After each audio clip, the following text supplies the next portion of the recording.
Good morning. The committee meeting will come to order. As is the new tradition of this committee, we'll begin by reading the Oversight Mission Statement.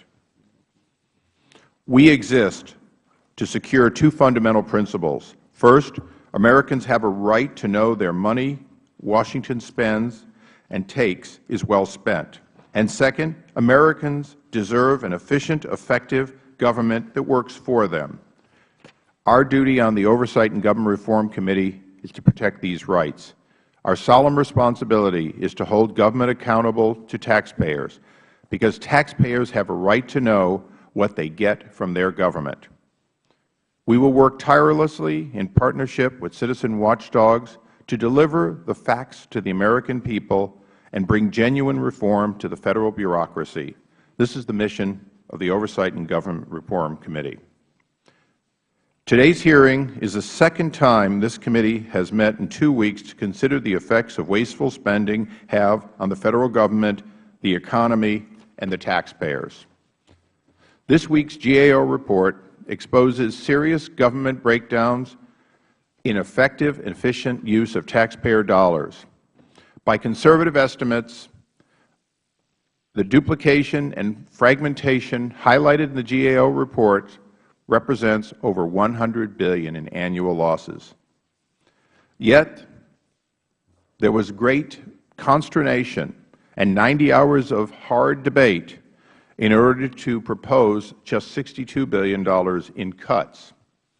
The GAO report, unlike the cuts, is not about eliminating services. It's about standardizing, combining, and eliminating duplicative services that cost the American people money without serving an additional use. Meaning, if we cut the bureaucracy, if we cut so many of these programs that repeat and repeat, each of them having high-paid and high-ranking individuals and IT groups and separate publishing and, if you will, advertising campaigns, we can eliminate cost without the American people suffering one loss of the essential services believed to be done by these programs. I'm sure in future times we will have additional hearings on programs that should simply go away, whether it's 1 or 100 within government. But today we're going to meet with 3 very talented and very educated individuals who are going to help us understand what should be a win-win for the American people. Win-win because we're not talking about cuts. We're talking about cuts in bureaucracy. Cuts in bureaucracy save money while delivering a better product to the taxpayers.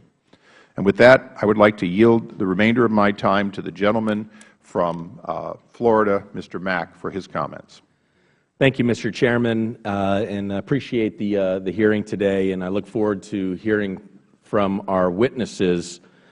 But something strikes me as odd, and that is we've heard the President say over and over again, and let me just quote, that he's going to conduct an exhaustive line-by-line review of the Federal budget and seek to eliminate government programs that are not performing. Well, that's something we can all agree with. But yet we've seen no action on the President's words. Then we have a hearing today where we invite the Director of OMB, which is a presidential appointee, and he refuses to show up. So is the President serious about doing a line-by-line review? Is the Director of the OMB, is he trying to hide or duck the questions? I mean, it's outrageous that we find ourselves at a hearing where we have an opportunity to do something good for the American people, and that is cut spending and cut this budget and get rid of waste. Mr. Chairman, you talked about the duplication and $100 billion, and the Director of OMB won't show up to give us an opportunity to ask questions and find out what we can do to cut this $100 billion, to find another $100 billion to cut, to try to bring this budget in line. I think it's outrageous that the Director doesn't show up. I think it shows a disregard to the legislative branch and the separation of powers. It says to me that the administration and the director of OMB is more interested in talking a good game out in the public, but doesn't really want to get to the hard work. So, Mr. Chairman, I look forward to this panel. I look forward to your leadership, but I am extremely disappointed that the director didn't show up, and I'm not sure that this administration is serious about cutting spending if they can't even send the director. I thank the gentleman. Reclaiming my time, our invitation to the Office of Management Budget will remain open. I thank the gentleman for his comments. I now recognize the distinguished ranking member for his opening statement. Thank you very much, Mr. Chairman, and I thank you for calling this hearing today. And I just want to go immediately to what Congressman Mack just said. I don't think the President is hiding. Or the OMB is hiding anything. The fact is that the President, in his State of the Union, made it clear that he is about the business of addressing these issues. And OMB is currently in the process of conducting its own analysis of effective ways to streamline the government, improve services, and cut unnecessary costs. This task is critical to ensuring Federal programs are working as effectively and efficiently as possible. And that is why I signed a letter with the Chairman requesting for ongoing updates as OMB takes on this monumental task. It's my understanding that letter will be going out as soon as we get the signatures of two Senators Collins and Lieberman, I think it is. But I want to make it clear, and I do believe that, again, one of the things about this Chairman, I know he likes to do things effectively and efficiently, and so I would think that OMB, there will come a time when OMB will appear before us and will be in the best position to provide some testimony that will be helpful. Now, Mr. Chairman, it is certainly good to see all of our witnesses here today. And to Chairman Davis, it's a pleasure to see you again. Your name has been evoked quite favorably around here, and so it's good to see you and Mr. Darrow and Ms. And his picture is shining down on us. Oh, my goodness. And Ms. Alexander, it's good to see you again. Today we will hear the results of a report issued by the Government Accountability Office on duplicative programs and major opportunities to enhance Federal revenues. First, GAO's report demonstrates that there are real opportunities to streamline Federal programs, save taxpayer dollars, and deliver services more effectively and efficiently. For example, GAO identified at least 31 entities within the Defense Department that are supposed to address the urgent needs of war fighters. GAO reported that there are challenges with the Department's fragmented guidance, and GAO raised concerns about the numbers and the roles of the various entities and processes involved. Solving these problems will take dedication, bipartisanship, but it will help both American troops and taxpayers. GAO's report also describes numerous areas where we can recover hundreds of billions of dollars in Federal revenues. For example, GAO highlights that the United States is essentially giving away up to $53 billion to oil companies that are not paying royalties on certain leases to extract oil and gas from Federal lands.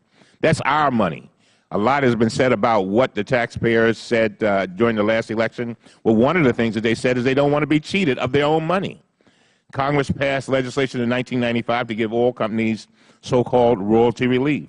The goal of the legislation was to encourage production by exempting oil companies from paying royalties to the Federal Government. The legislation was supposed to require companies to start paying royalties when they recouped their investment and began making a profit. But the legislation was poorly drafted, and when oil companies challenged it in court, they successfully avoided paying any royalties at all. In its report, GAO concluded that this problem could result in $21 billion to $53 billion in lost revenue to the Federal Government. This windfall is going to an industry that is making staggering profits despite the worst economic downturn since the Great Depression. Mr. Chairman, you need significant work. We need to do significant work on this, and you have. You've been a leader in this area, and as a matter of fact, in 2009, you issued a report warning about what would happen if these companies won their lawsuit. You said any company that entered a similar lease between 1996 and 2000 could escape paying royalties. That was what you said. You also said this: the Fifth Circuit decision may force the Federal Government to reimburse companies who have already tendered royalty payments. depending upon the market price of oil and natural gas, the total cost of foregone royalties could total nearly $80 billion, end of quote. Mr. Chairman, you warned about this problem, and I commend you. I really do for that. But now we need to fix it. We got to fix it, and it's going to take a bipartisan effort. We just had a vote in the House where we had an opportunity to fix it, and we were not able to. And so I think, as Mr. Davis has said many times, this is one where we can come together as Democrats and Republicans. It is a win-win situation, but it's a win-win. It's not a win just for Republicans, not a win just for Democrats, but most importantly, it is a win for the American people. And I just don't want to be sitting here 10 years from now saying the same things, having lost even more money. And so I look forward to the hearing, Mr. Chairman, and I thank you. And with that, I yield back.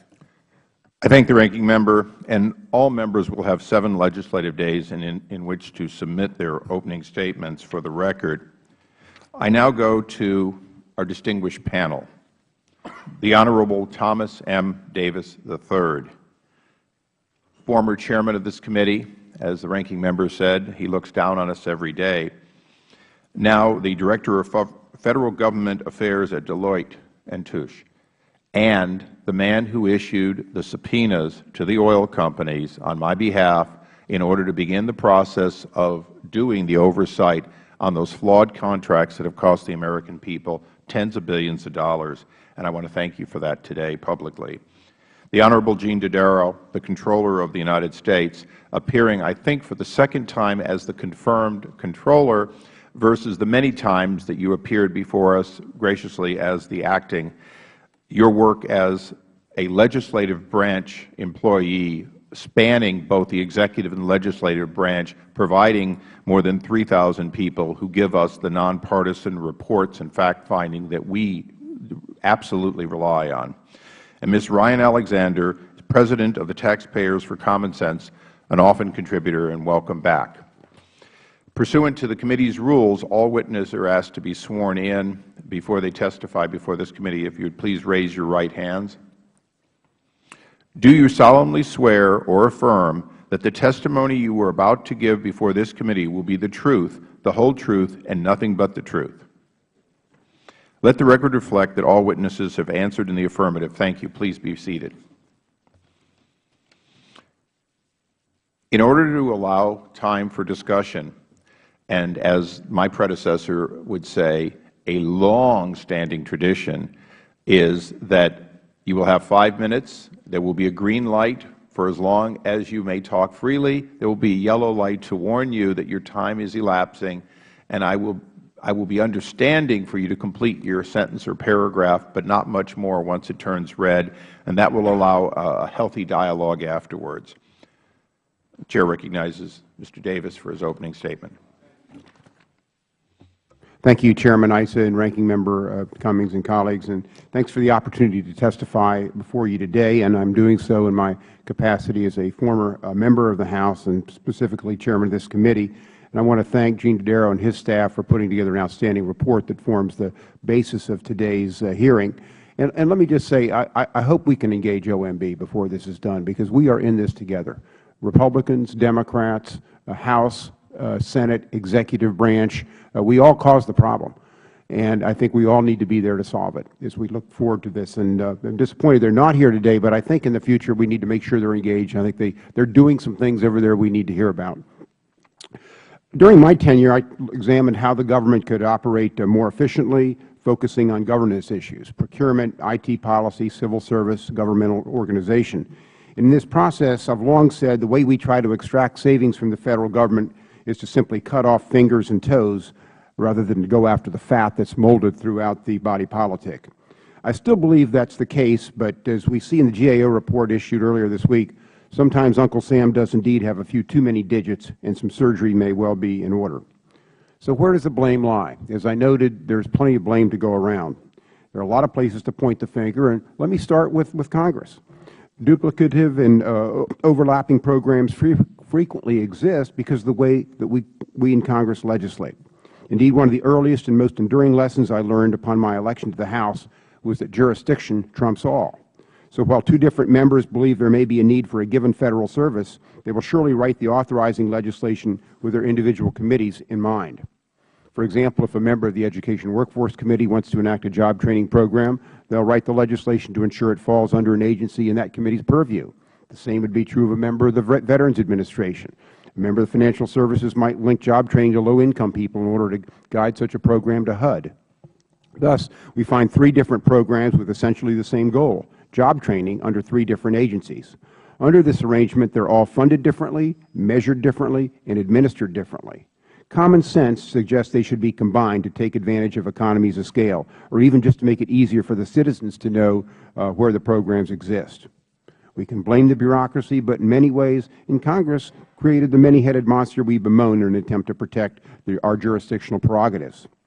Another point that should be examined, in the quest to corral duplicative or overlapping programs or to implement broad personnel reforms, the need to implement government-wide solutions is often discussed. But while the executive branch has the ability to affect such efforts to a certain degree, again, the compartmentalization approach that Congress takes often prevents the type of holistic action required. This is especially true of the appropriations process, in which all the subcommittees would have to agree to provide funding for a given initiative, a task akin to asking a cat to take a bath. Finally, there are areas where unnecessary duplication at the Federal level has ramifications at the State and local levels. Congress should examine the myriad reporting requirements of Federal programs, human service programs, educational programs, and transportation programs to see where we can make better use of consolidated systems. With existing technology, it seems unnecessary to have every State maintain its own reporting system for a given Federal program when essentially the same information is required from everybody. Government-wide in the executive branch, the same culture exists. Too many agencies have erected stovepipes for the delivery of IT services, personnel rules, and internal protocols. The result is that seamless congruencies in communications and information sharing are rare between government departments. Information gets lost, analysis becomes disjointed, and operability becomes hindered. OMB can serve as an effective catalyst for establishing cooperation and communication between agencies, which could in turn lead to an exponential increase in efficiency. It has the authority and the mandate to do so. Unfortunately, in the administrations of both parties, the Office of Management and Budget simply becomes the Office of Budget. The concentration falls on the budgetary aspects of agency spending, when in fact a management review could yield much more long-term savings. The key to success is focusing how services are delivered, how services are procured, and how information is gathered and analyzed. In these areas, the executive branch seems to be deficient. Reorganizations, mergers, and assimilations of redundant programs are not government skill sets.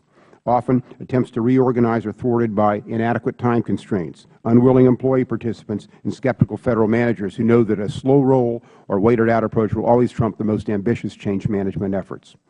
So what can Congress do and what can OMB do to improve the situation? From the congressional standpoint, a complete restructuring of the committee system is unlikely. A first step to avoiding a program duplication or inefficiency, however, might be a CBO-like review of newly proposed programs prior to floor consideration. In closing, let me just say there are good, dedicated people working in government, but upon examination of how they are employed, it is clear that some of them are doing tasks they don't need to be doing, performing under regulations that didn't need to be written, filling out forms that shouldn't have been printed. I hope today's hearing marks the start of an effort and a sustained effort to address these issues. Again, I appreciate the opportunity to share my thoughts. I look forward to your questions and ask that my entire statement be put in the record. Without objection, so ordered. Mr. Dodaro. Good morning, Mr. Chairman, Ranking Member Cummings, and members of the committee. I am very pleased to be here today to talk about the GAO report, which outlines opportunities to tackle overlap and duplication, reduce costs, and enhance revenue collections. Our report discusses 34 different areas of overlap and duplication and fragmentation, and it outlines a number of specific activities that need to be reviewed. I would highlight a couple of categories here this morning. One, there are multiple programs in specific areas that have developed over the years and that need to be tackled. For example, there are over 40 programs in employment and training areas. There are over 80 programs trying, at least in part, to improve teacher quality. There are 80 programs intended to improve economic development. Surface transportation has multiple programs as well. These programs have developed over the years, in some cases decades, and in many cases there is really not a lot of empirical evidence to show the outcomes of the programs or that they are operating effectively. This is a perfect opportunity for the Congress and the Administration to look at these portfolio of programs that we have outlined in our reports and to begin to rationalize the programs, prioritize what the role of the Federal Government should be, and give clear directions as to what is to be accomplished through the programs, how to measure their results, and how to streamline delivery systems and also reduce administrative costs. I think there is a lot of opportunities here. We also outline in the defense area opportunities there in medical commands, urgent needs, as was mentioned in the opening comments, and there are other areas where DOD and VA can leverage their purchasing power, for example, in purchasing of drugs. They are also pursuing parallel paths in developing electronic medical records, that there are opportunities to conserve and resources and get better results for less cost, we believe. In addition to the overlap, fragmentation, and duplication, we also outline a number of other opportunities for cost savings and enhanced revenues. 47 areas are outlined in the report. Many of the cost-saving opportunities go to the nuts and bolts of the government and how it operates, as Chairman Davis outlined. There is a need to make sure there is more competition and contracting, that there are fewer contracting vehicles to help reduce the costs. We are paying to maintain unneeded Federal property. We are paying through improper payments for services that either aren't rendered or are not well documented, that we have confidence that they are being saved or appropriately paid. And in the revenue area, there is a yawning gap at the tax level between taxes owed and collected. The last estimate is $290 billion.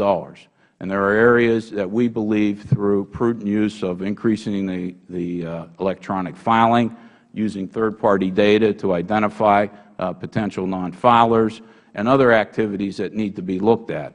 Now, one of the things that we are going to continue to do, since this report is the first report that meets our statutory requirement to annually produce these type of reports, we will be looking at other opportunities going forward.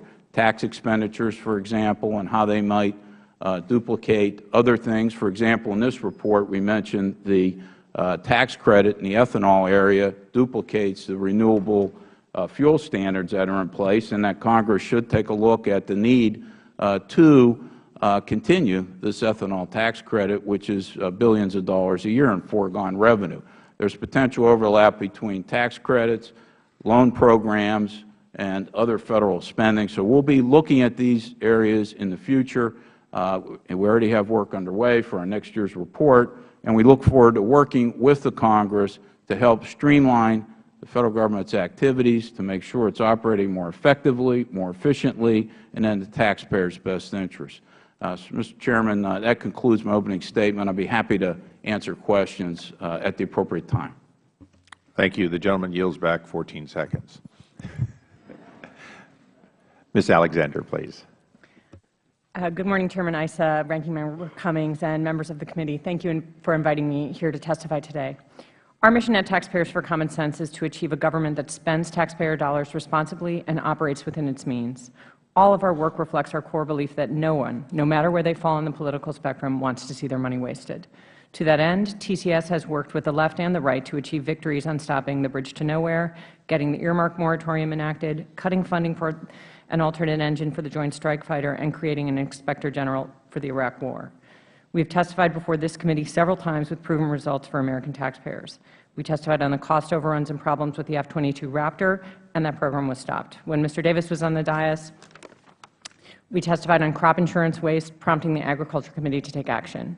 And working with you, Chairman Issa, we have testified on Army Corps of Engineers issues and worked with the committee regarding lost royalty revenues from offshore oil and gas leases, both of which are in the GA report we are discussing today. In addition to my written testimony, I would like to enter for the record our two recent reports detailing recommended budget cuts. In our more than 15-year history, TCS has worked on many of the programs and issues highlighted in the GAO report. We hope the increased scrutiny generated by this report, the current political will to tame the deficit, and the good work of this committee will lead to meaningful and overdue reform or elimination of many of these programs. Obviously, there is too much to tackle in this voluminous report in 5 minutes or even 50, so I'll just highlight a few issues. Across the government, GAO found examples of duplication. Reforms to the acquisition process government-wide could yield significant savings. This is particularly true in the Pentagon, where the risks of duplication across services are high. Efforts to acquire weapons like tactical wheeled vehicles should be coordinated across services. Encouraging competition and interagency contracting can help drive down costs by as much as $500 billion by GAO's estimate. And as Mr. Dodaro mentioned, coordinating between DoD and Veterans Affairs electronic health record systems and working together to control costs in the area of drug purchasing. Real property management by GSA also has enormous possible savings, both from disposing of billions of dollars worth of unnecessary Federal property, better fleet vehicle management, and better cost analysis of purchasing and leasing decisions. In addition to opportunities to reduce spending, the GAO report highlighted important ways to enhance revenue, another critical element of reducing our deficit. Giveaways to the oil and gas industry through royalty management and collection systems have been highlighted by the GAO numerous times and added to the high-risk list this year. Chairman Issa, you know all too well from your work on these problems resulting from the royalty relief provided in the mid-1990s to oil and gas companies operating in the Gulf of Mexico. The problems stemming from the Deepwater Royalty Relief Act, including a portfolio of leaseholders that pay no royalties at all for oil and gas extracted from Federal waters, will cost taxpayers up to $53 billion in the next 25 years. The GAO report notes that almost $1 trillion in Federal revenue was foregone in fiscal year 2009 due to tax expenditures, what the Simpson-Bowles commissions called tax earmarks. The 173 tax expenditures are similar to spending programs and can be the same magnitude or larger than related Federal spending in some mission areas, except without the oversight. We believe this is an area for this committee could play a critical role in increasing accountability, examining effectiveness, and saving taxpayer dollars. In its recent report, GAO says reductions in revenue losses from eliminating ineffective or redundant tax expenditures could be substantial. Tax expenditure performance is an area that would benefit from enhanced congressional scrutiny as Congress considers ways to address the nation's long-term fiscal imbalance. Last year, for example, GAO recommended that Congress modify the research tax credit to reduce windfalls to taxpayers for research spending they would have done anyway, and this report suggests changes to the new markets tax credit as well as reviewing the tax-exempt status of government bonds. Evaluating these tax expenditures for effectiveness and value and eliminating the largest corporate tax loopholes would pave the way for simplifying the corporate tax structure, lowering overall rates, and establishing an important level of certainty for the business community. Other tax expenditures such as the mortgage interest deduction or deduction for state sales tax should also be considered. Reforming Federal activities related to corn ethanol would be a double whammy, eliminating redundant programs and enhancing revenue in one fell swoop. The use of ethanol is mandated, it is protected from foreign competition, and it is subsidized. Any one of these redundant and market-distorting policy options might be proposed to help an emerging industry. It is indefensible that the mature corn ethanol industry continues to benefit from the decades-old refundable tax credit to blend ethanol at a cost to taxpayers of more than $5 billion per year. Clearly, the GAO has given Congress much to think about. Eliminating duplication and waste in government and responsibly enhancing revenue are the critical first steps to addressing our $1.65 trillion budget deficit. I thank the gentlelady. You beat Mr. Dodaro. You yielded back 18 seconds. This is probably a record for any committee. I now yield myself 5 minutes. Mr. Davis, the work you did while you were here continues on, but as you can see, there's more to do. When we start looking at duplicative programs, from your experience on this side of the dais, do you recommend that if the committee authors legislation that we use carrot or stick or both? For example, we could look at these programs and we could simply say through appropriations, we're only going to fund X amount. Now you have to figure out how to combine these rather than perhaps only eliminating them when you run out of money, period. Or do we create legislative authority for pools of savings being combined and thus create an opportunity in which there's a carrot for agencies that come together, such as the electronic medical records, if in fact DoD and our previously serving members, often known as veterans, can simply come together and realize they are dealing with the same people and yet dealing stovepipe with two different systems. How do you view those two options? I like the carrot better, simply because when you try to starve a budget, they look within their budget. They don't look at how they can share savings with another agency. It's just not in the nature of the beast. If you can incentivize groups to work together in those kind of shared savings environments, you can do much better. Look, organizations are you have to look at how they are incentivized. They are hesitant to give up to control or to partner because they don't know what authority they may lose over the long haul. So when it comes to shared savings, we are not getting the sustainability we need. I would do something like mandating agencies to look at 2 or 3 lines of businesses within each one where they could share some of these instead of putting them into stovepipes. But just starving them doesn't incentivize them to work with other agencies, unfortunately. That's just not the nature of the beast. I appreciate that. Mr. Dodaro. I agree with Mr. Davis. I think the incentive— He's not chairman anymore. Yeah, right. You don't actually have to agree with him. No, in this case, I mean it.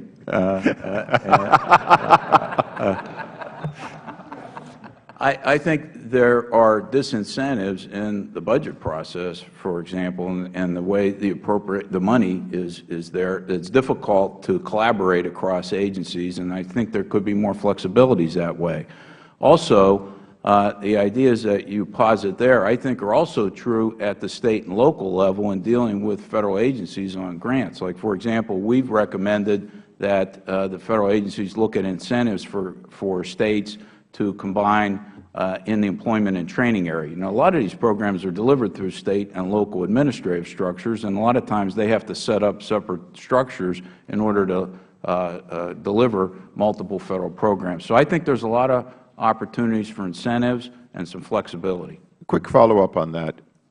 So since so much of what is delivered in programs like that is, in fact, presidential earmarks, often called grants and competitive grants and so on, should we require that the executive branch do that consolidation, recognize that if you are going to give 5 pots of money that do substantially the same thing, all from the executive branch and all on many of them non-formula, that in fact that they be combined? Do you think that that is a wise piece of legislative, or should we try to work, if you will, to combine with the administration in their own best interest? Or lastly, should we give the States authority to essentially combine grants so that no matter where they come from, they can merge them, which is something that Governor Barbour has talked about, where he gets different puddles of money and each comes with different strings. How do you view those various options to try to get the efficiencies? Yeah, I think all the options are very valid ideas. At the Federal level, I think there are opportunities to consolidate these various programs. And for example, we understand in the administration's proposal for reauthorizing in the education area, actually 38 programs that we've identified are proposed to consolidate into 5. There's some thoughts on surface transportation, clearly that. I do think the States should have some flexibility to show, and they can do it in a way to help reduce some of their own costs. As you know, they're struggling with their own fiscal stress, and give them some flexibility to combine, as long as there's proper accountability in place. One of the things we've said is that there's not enough tracking of unobligated balances in a lot of the grant programs. So I think that all those could work. I appreciate that. Ms. Alexander, just a quick one. In your opening statement, when you took on one of the hardest pillars to take on around here, the ethanol subsidy, and I appreciate that, how do you propose that we begin the process of doing away with one of the obvious non-fossil fuel waste in government? Do you suggest that we in fact take that $5 billion and simply force it to be put into renewable fuels more broadly, so there can be competition from what most would call the more promising fossil fuels, or do you have an alternate suggestion? Our preference would be to have that be savings, and that be savings that go to deficit reduction. That has been our preference in terms of the elimination of VTEC for several years. I think in many ways, the answer on VTEC for us is just this just can expire. It's done at the end of this year. It could have been done last year. So we don't see a need for replacing it. There are lots of efforts to look at new and more promising fuels, but I don't think that they need to be tied to VTEC. That's just a failed policy that's redundant. Thank you very much. Recognize the ranking member for his questions. Thank you very much, Mr. Chairman. Mr.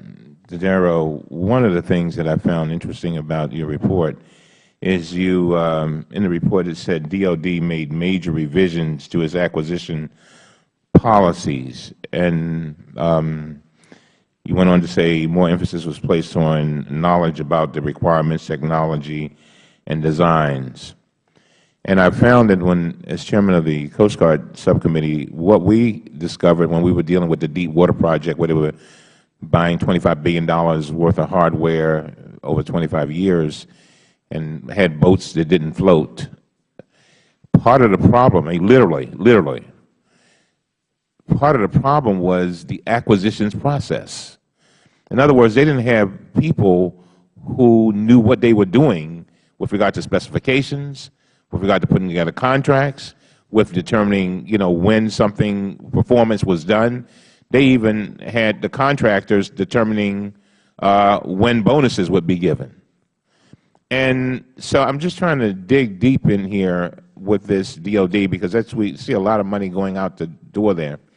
How far have they gotten with that whole acquisitions process? You said they've made some movements, but what do you see how much progress have they made, and do you see other things that can be done in that regard?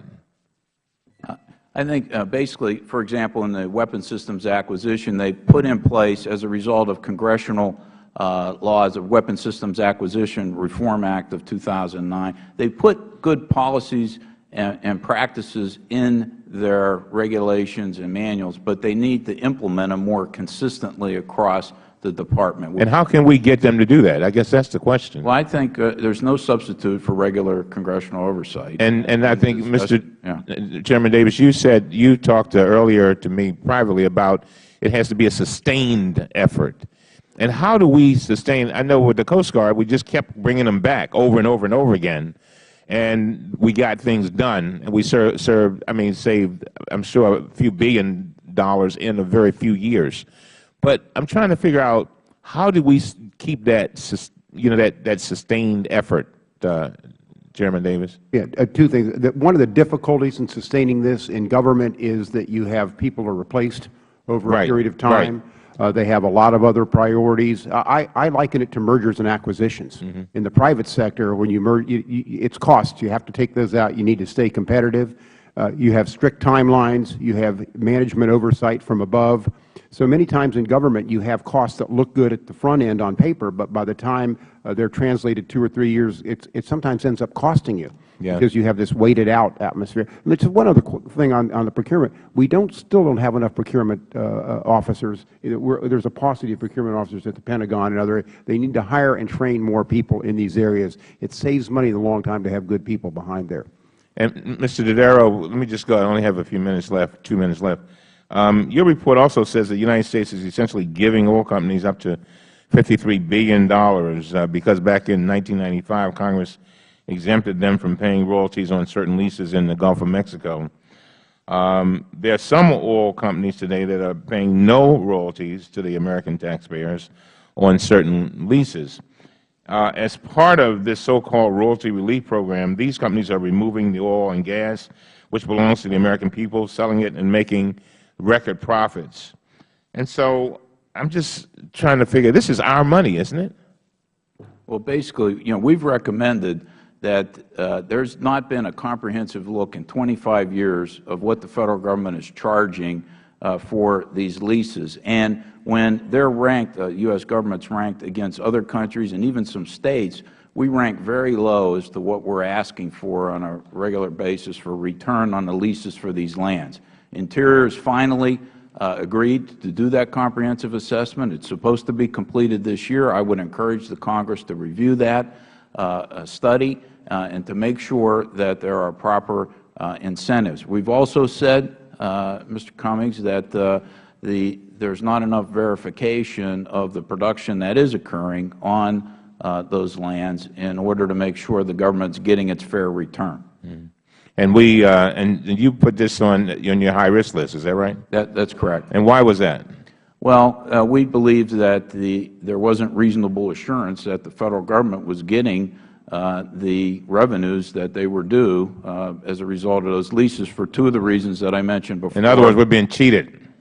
Well, I think it's not clear that we have reasonable assurance we're getting everything we should. And you're saying it in a very nice way, but the fact is it's money that's due the American people on our land, and we're not getting it. And let me tell you something. If that happened anywhere, if people were being cheated, folks would be going to jail in my district. As a matter of fact, if somebody steals a $300 bike, they go to jail. So here we got billions drifting away, and at the same time, we're trying to find money to make sure that that kids can go to school and have teachers and all that kind of thing. But this has to be a priority. And I know the Chairman has made it this is a big issue for the Chairman, and I'm really looking forward to working with you, Mr. Chairman, as we tackle this problem. Thank you, Mr. Chairman. I thank the gentleman. We now recognize the gentleman from Florida, Mr. Mack. Thank you, Mr. Chairman. And a quick note on the ethanol. Count me in on finding those savings, and you know, on a personal issue, the ethanol's been screwing up my boat motor. So count me in. A minute ago, the ranking member said that the OMB wasn't here partly because they're planning and they're doing, you know, but boy, wouldn't it have been a great way to plan to actually come to the hearing and get some input and share their thoughts. And the ranking member also said that one of the ways that they were able to get some savings and be effective in another committee dealing with the Coast Guard was keep bringing them back. Well, I'd like the OMB to show up for the first time so we can keep bringing them back and figuring out ways to save some money. And I'm going to let me start with this, Mr. Dodaro. Has the administration had any reaction to your report so far? I've not talked to them about the report. There are some areas in here in our high-risk list that we have made a number of attempts to have discussions with OMB and the agencies on the high-risk list and the GAO. So we're engaged in regular discussions on that. I do believe the announcement also yesterday that they were proposing a commission to deal with the Federal real property issue was in response to this report as well. I do plan to follow up with them and to try to create dialogue to make sure that all these issues are addressed. But they haven't had a reaction, and it would be nice if the Director of OMB was here so we could ask him that question. Yeah, my understanding is yesterday that the Deputy for Management over at OMB, Jeff Zients, said that they're on the same page as we are. And Mr. Davis, good to see you again. Isn't this really? I mean, I remember my first term here when we were in the majority. Weren't there reports, and didn't the President Bush at the time, didn't they come out with programs that were duplicative and in nature that could be done away with? And I mean, so this is a real problem. This isn't the first report or the first time that we've learned that the Federal Government is wasting money by having duplicative programs. No, Mr. Mack, unfortunately, it's a soap opera. I think Mr. Dodaro would agree with that. There's things that have been in that high-risk list for a generation. And it takes a sustained effort on the part of Republicans and Democrats up here working with the administration to get these done. And the problem is just keeping your eye on the ball with everything else that goes on. And when you cut budgets, when you go through CRs, these are the kind of things that fall through the cracks. You still have the Pentagon books aren't auditable. So how do you know where you are on these kind of things? So, yeah, it's a soap opera. Yeah. And Mr. Dodaro, can you give us any recommendations on what might be some of the low-hanging fruit, some of the, I mean, Mr. Chairman, if we could move on any of these, I think it would be a sign of moving in the right direction. So is there any kind of low-hanging fruit, things that are so either ridiculous in nature that by not acting is kind of a shame? I think my recommendation would be to first build off where there is pretty good consensus about the need to streamline. Like, for example, in the areas I mentioned about multiple programs, there are some recommendations of the administration, for example, in the employment and training area to reduce and consolidate some of the programs. In surface transportation, there is agreement. Teacher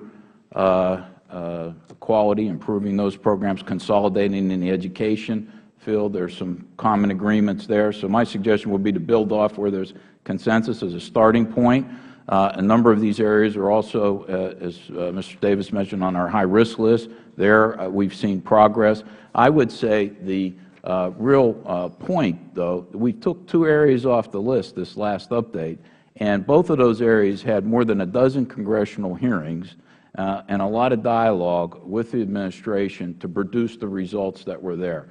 It requires top-level attention, metrics on progress, but there's a lot of opportunities to do this. There are also opportunities in the real property area, Federal real property, that is not needed but needs to be disposed of. We're spending, by latest estimates, almost over $1.6 billion a year to maintain property that's underutilized.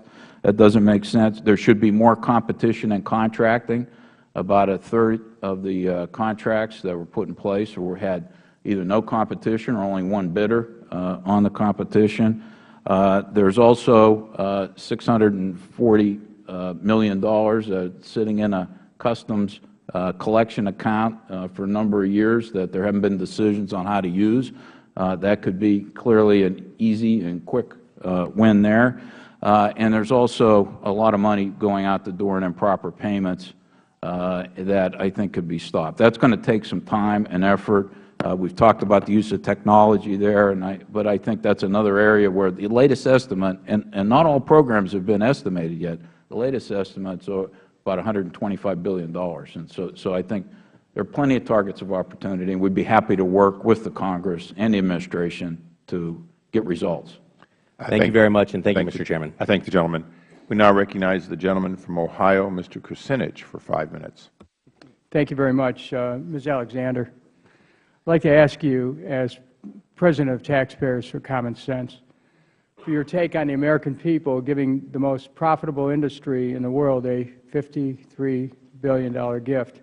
I'd like to break this down in layman's terms, and if I have any misperceptions about this, maybe you could help me with it.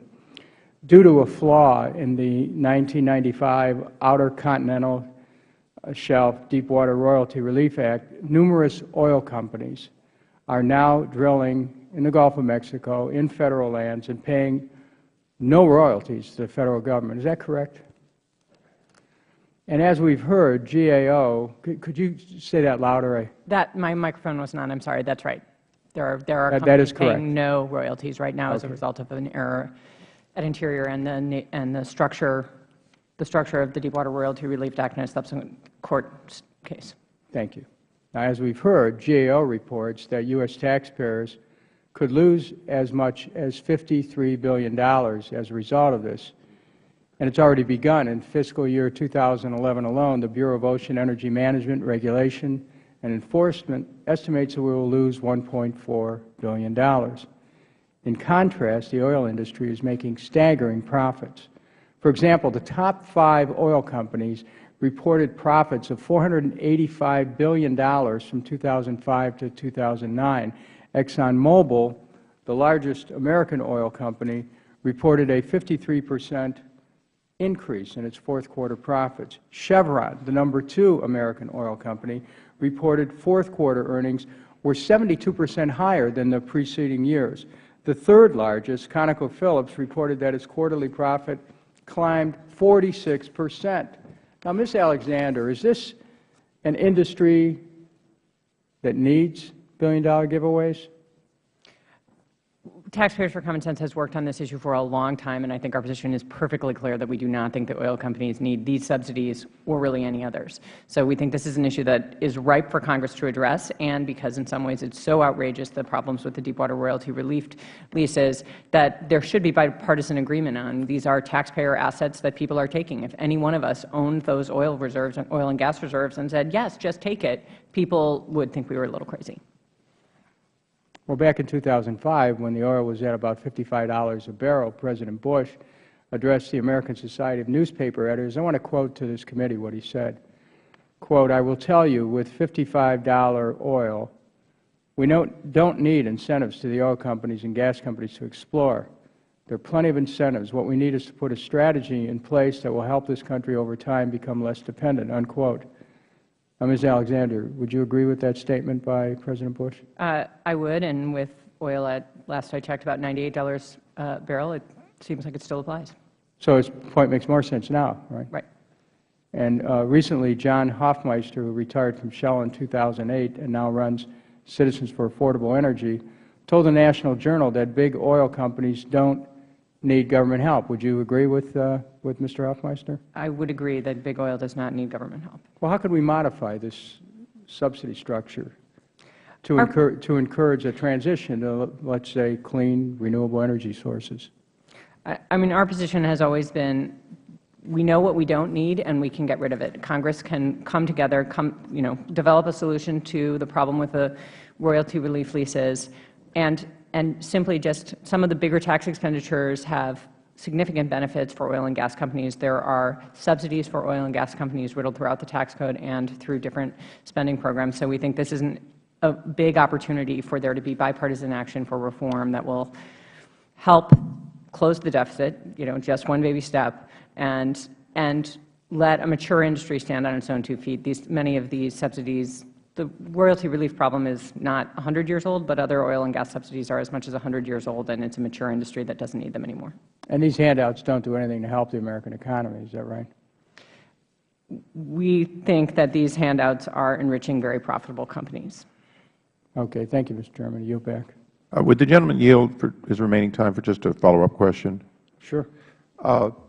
Ms. Alexander, you're nuancing, and I think it's important for everyone that wasn't here when Chairman Davis headed up our investigation. It's the leases that are flawed, not necessarily the law. Isn't that correct? That in fact the leases did not properly have the language to trigger when when oil prices and natural gas prices reached a threshold to actually trigger the royalties. That's the reason that most of this money is not being paid. My understanding is that there's a set of leases that were issued between 1996 and 2000 that are flawed. There was an error in the drafting. Then that, because they didn't have a price threshold in them, subsequently a court ruled that all the price threshold language in any leases in that period that contained them was flawed, and so all of those leases are exempt from royalties right now. So it's a complex problem, but it's not. Right. And I do think there's bipartisan support to try to fix that. I thank you. I'm sorry, Mr. Lankford of Oklahoma. Thank you, and thanks y'all for coming. We talked earlier today about incentives for agencies to try to look for duplicate waste. Obviously, everyone wants to have more staff, wants to do more things, wants to engage it, and everyone sees the problems and they want to help solve it. What incentives specifically do you see that you think, okay, this is an incentive to help? Because honestly, I've talked with several people that are Federal workers. They see it as well. They see the waste around them. They say, I can't believe we fill out this form. I can't believe we do this. Someone else does this. They see it. How do we create incentives within that agency to that specific employee to say, when you see it, here's a way to be able to help us get out of it? Well, I'll give you a couple examples. When I was head of the county government in Fairfax, I went to my agency heads in a budget time and asked them to cut their budget, and they came up with nothing. When we said, look, of what you can find, you can spend some of this your own way within certain guidelines. Right. They came up with a lot more. Right. Who's interested in cutting their budget if it's going to go to somebody that overspent their budget, or if it's going to, quote, a deficit? It's just not in the nature of the way things work. So that's one thing you could do. Another thing is we could bring agencies us and ask them to take certain lines of businesses and look for ways to shared savings and report back. Just if it's just 2 or 3 lines of business per agency, where right now they are stovepipe, but they could work together. I mean, the best example of that is the health records between VA and DOD. There's no reason you have to do the same, different sets of health records. Right. Now, I'll give you one other that affects the State, if I can just take a second. Right now, for State governments, are spending a lot of money on just being able to authenticate their communications with the Federal Government. Security standards exist for States to authenticate users to access data in federally funded systems that are hosted by the State, but each Federal agency interprets the standards differently, so States have to meet each Federal agency standards, replicating a different process to various programs. That costs a lot of money. So Social Security uses technology for verification. Department of Justice will use certain procedures and protocols on that. So they are having to do different things. You ought to have one standard across the board for these kinds of things. Okay, that's terrific. Mr. Darrow, you want to mention that as well? I think Mr. Davis talked about within each agency, and I do agree with his suggestions in terms of forcing people to come up with recommendations. But many things that we point out in our report are multiple agencies involved in the same area. And we believe the only way this is going to get solved is by high-level attention within the administration. OMB needs to play a very critical role in this whole endeavor, and the Congress does as well, to provide the right type of incentives there. For example, one of the areas, it's not mentioned in here, but we're going to work on it, it's on our high-risk list, is modernizing disability programs. There's about 200 different disability programs, and because of our insistence in working with OMB on the high-risk set of meetings I talked about before, we brought together all the agencies involved in that process. It was one of the first times they've ever met to be able to discuss that. So I think there's ways to build in incentives and deal with disincentives. Another area that we've recommended before is leasing versus buying. There's a you know, a sort of a bias in the rules toward scoring that differently. We've recommended that be changed as well. Let me ask you a specific question as well, Mr. Darrow. You had mentioned about the contracting vehicles, and you're recommending fewer contracting. Have you compiled a list of contracting vehicles you say these should be seriously looked at? Yeah, these are contracts that are interagency contracts, and what we've said is there's really not a list. The list ought to be compiled by the executive branch. It ought to be made visible, and people should make sure that they know. So right now, I know we have a multitude of different contracts and systems of contract for procurement. You don't have, at this point, a list to say, here are the different contracting vehicles we think are inherently inefficient. We have the types of vehicles that are inefficient or impose more risk to the Federal Government. I'd be happy to provide you that list. That would be terrific. I would like to be able to have that list as well. Is there a need as well? You were able to reach into all these different agencies and to be able to research them in a way that most people cannot. What would you perceive as the need for individuals to be able to reach in and be able to search the data so the agencies can get out their employment, their strategies, their program philosophies, to be able to go through data and to be able to actually search it, not just a PDF on some website, but actual searchable data? Is there a need for that, and is that possible to pull off? There's definitely a need for it. There's not enough of it, and it is possible to pull off. Okay. That's one of the areas I look at and say you have the opportunity to be able to do that, but there are lots of people at home that would like to be able to search that and research that, whether they be journalists, whether they be individuals, and that is something I would like to see us continue to push on as a committee. I know it's been talked about before, and to continue to find ways to be able to push and do that. And one last thought on it, sunsetting programs. Is there a particular plan that you've seen to say this is a great way to sunset these things out? I think there needs to be regular reauthorizations of programs. There are too many programs that are created that don't have a regular review and process in place. I do think the Federal Government needs to invest more in regular program evaluations. One of the things we find, and we talk about in here, is a lot of these programs have been operating for years, and there's really not a lot of empirical evidence of what the returns are and whether they're being effective. So I think the Federal Government has, in the past, shortchanged the program evaluation, and I think it needs to be more put in place on a regular basis. Terrific. Thank you very much. I yield back. I thank the gentleman. We now recognize the gentleman from Virginia, Mr. Connolly, for 5 minutes. Thank you, Mr. Chairman. And let me welcome the panel, in particular our former chairman and my predecessor in this seat in Virginia, my good friend Tom Davis. Welcome back, Tom. In fact, perhaps, Congressman Davis, we could begin with you. You talked about the fact that it would be a wise investment to expand the number of acquisition and procurement personnel within the Federal Government so that we are looking for efficiencies and cost savings. Could you expand on that just a little bit? Because one of the things that certainly has struck a number of people is that Federal contracting increased enormously in the 1990s, but procurement and acquisition personnel within the Federal Government did not keep up with that. Well, in fact, in some areas it declined during that time. It was a way to cut budgets. In fact, many times you go to a procurement meeting now and what you have is a lot of contractors running the procurements. That's not all bad, but you need a cadre inside a government who understands the toolbox that they have, can figure out what gets the best value for the government. And that needs constant training. It needs all of those kinds of things. And what's happened many times is we end up scrimping on procurement personnel. We lose good personnel to the private sector.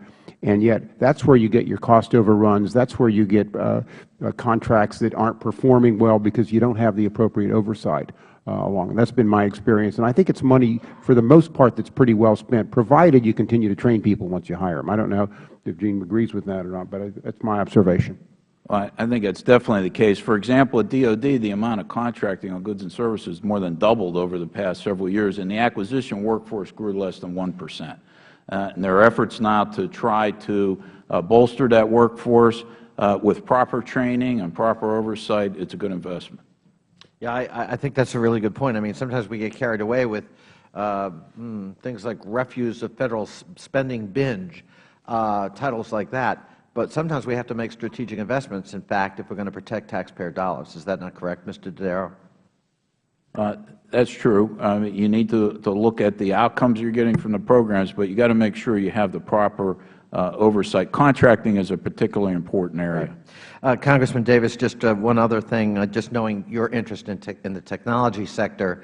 Right now, the administration is looking at Federal data centers and trying to consolidate. There's been a big proliferation of those the Federal data centers. What's your sense of the prospect of perhaps both achieving more efficiency, protection of data, and cost savings for taxpayers? You have over 2,100 data centers right now in the government for 24 different agencies. And look, I think you could save several $100 million a year by consolidating. I think you ought to put this on a fast track. You need to look at the security as you do those kinds of things. But look, in so many areas, we're not sharing savings, we're stovepiping. Yeah. And as Mr. Dodaro said, there are so many ways we could work across agencies to store these kinds of things. You get not only economies of scale in this, you get a lot of other savings along the way if we would learn between agencies to share these things. And it's just not been the culture. Yeah. Thank you. Mr. Dodaro, going back to the subject of oil, and Ms. Alexander, in response to the Chairman's question on Mr. Kucinich this time, he said the problem is really with the royalty agreements, not so much with the law. I thought I heard you say, well, actually there was a change, a flaw perhaps, in the law that was written in 1995 that had the effect, did it not, of pretty much exempting a lot of offshore oil drilling from any royalty payment at all. It's my understanding there was a flaw in the execution of the leases at Interior in the 90s. Whether or not there's a flaw in the law is a little more of an opinion matter, but I think it is a fact that there were errors in the drafting and execution of the lease agreements at Interior in the 90s. That we think there are problems with the structure in the law just because it then subsequently in the court decision ruled all price thresholds in that context illegal. But it is.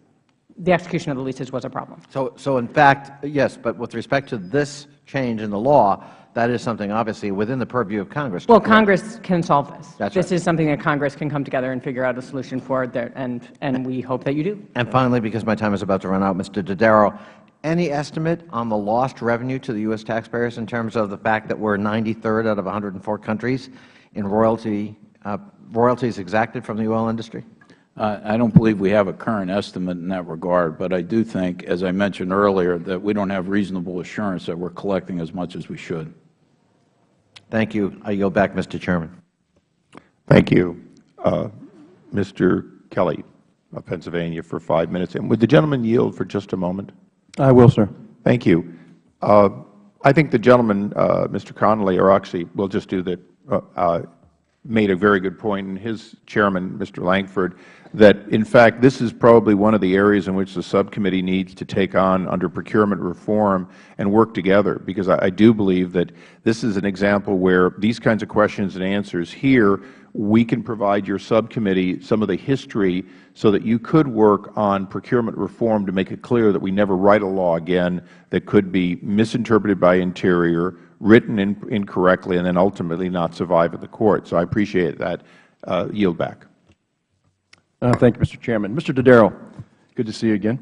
It's nice to have Western Pennsylvania people in the room. Listen, one of my questions, and you know, from where I am, we do a lot of touring, and I've been to a lot of meatpacking plants. And my question has always been, and I don't understand this, and maybe you can shed some light on this, because we start to talk about duplication and how many people we have in different places checking different things, and a lot of them checking the same things the same time and trying to come up with maybe some type of a lead of how to do it. But I know on meatpacking plants, the USDA has an inspector there every day. Is that not true?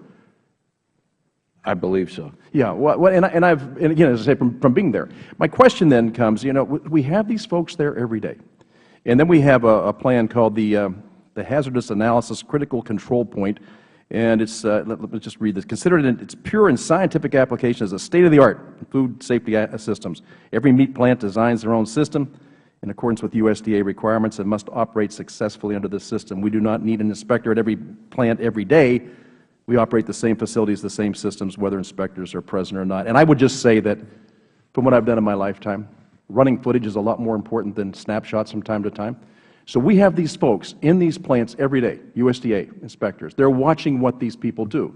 In addition to that, we send in another group that comes in to go over what they've already gone over. Now, when that happens, these folks, and some of these aren't large meat processors. Some of them, in cases, small places that have maybe 40, 50 employees. They've got to stop what they're doing and spend a week going over the plan, which has gone over every day with the USDA inspector. And I'm just trying to understand it as we go through this and we see the duplication of this and the cost to taxpayers and really the cost-benefit analysis, where in the end does it serve the taxpayer or the people in those businesses? Could you shed any light on that at all? Yeah, we've pointed out for a number of years that the food safety system is completely fragmented. It's really not operating effectively. There's a need to go to a risk-based approach, and I think that that's where you're pointing out the real need to do that. We've recommended that there be Congress commission a study with the National Academy of Sciences or some blue ribbon panel to redesign this.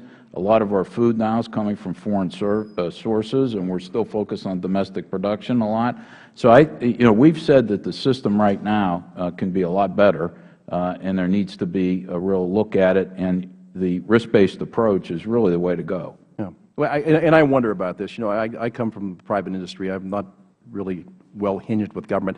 I just keep wondering why we keep shooting ourselves in the foot and wonder why we're limping.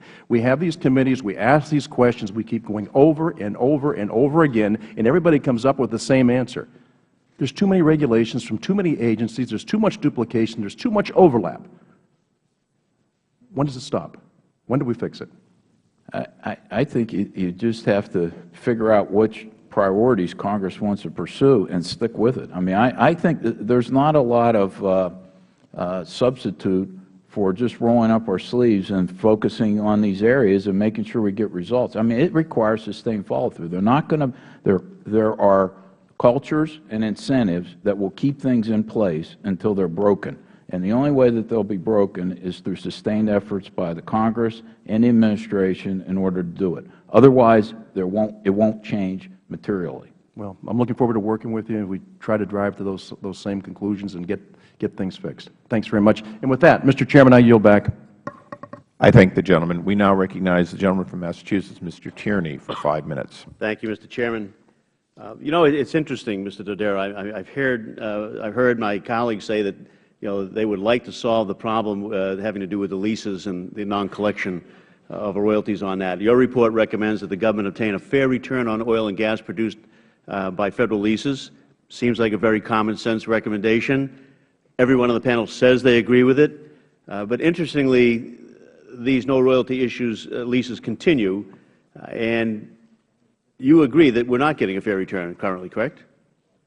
There's not reasonable assurance we are. And then we had the report last year from Mr. Iser and his colleagues tell us that on page 4, the total loss from offshore drilling may extend beyond the troubled 1998 to 99 leases. And the paragraph goes on, it culminated in the end saying, depending upon the market price of oil and natural gas, the total cost of foregone royalties could total nearly $80 billion. In fact, your report, Mr. Dodaro, says it's between $21 billion and $53 billion, dumping from these oil companies into their pockets instead of paying down our debt. We have Shell and BP and Chevron and ExxonMobil, $485 billion in profits, and they've lost 10,200 jobs. So this is the situation we do. And we talk about wanting to understand the history. That's the history. Everybody knows what the problem is. Everybody knows what the consequences are. And I just want to make sure everybody knows there is a solution out there.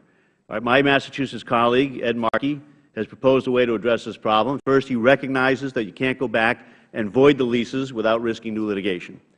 His resolutions are an alternative to that. It would not allow any new leases to companies that are currently benefiting from no royalty leases. Those companies have a choice. You either keep your no royalty leases, or you can renegotiate them to begin paying a fair price and get new leases eventually on that. It's up to them. Now, my colleague has worked very closely with the Congressional Research Service to make sure that there are no constitutional issues with this problem. So my question to you, Ms. Alexander, is does Taxpayers for Common Sense support Mr. Markey's legislation? We worked with Representative Markey on that, and we support that among other options. We just want to see this fixed. But that would work. But that would work, yes. Sure.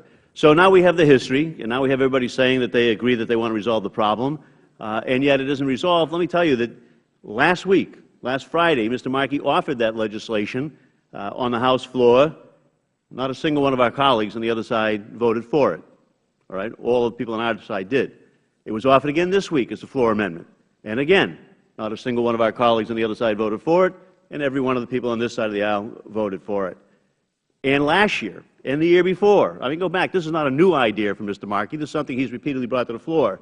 So if we think that we all understand the problem, if we know the history, and if we all say we want to fix it, it always takes deeds to make things happen, not words. I hear a lot of words. We've seen no deeds. So, Ms. Alexander, we can offer this over and over, but until our friends on the Republican side of the aisle really want to put deeds behind their words, we're not going to get much action on that. So what would you say to convince my Republican colleagues over here who are blocking the fix to this change? What would you say they should have in mind next time that Mr. Markey brings it to the floor? As I say, our position over time has just been, just get this done, just fix it. The Markey bill does fix it, so that's one way to do it, is vote for that. Come up with another solution if you have another solution that you think is better. Well, tell them why the Markey amendment works. Tell them why you support it. We support it because we think that it is a constitutional approach based on what we've read to putting the leaseholders of the no royalty leases in a position where they have an incentive to renegotiate. And simply put, we just want to not continue to give away those resources. So we are looking at lots of different options. Thank you. So let me say to my Republican colleagues, we understand the problem.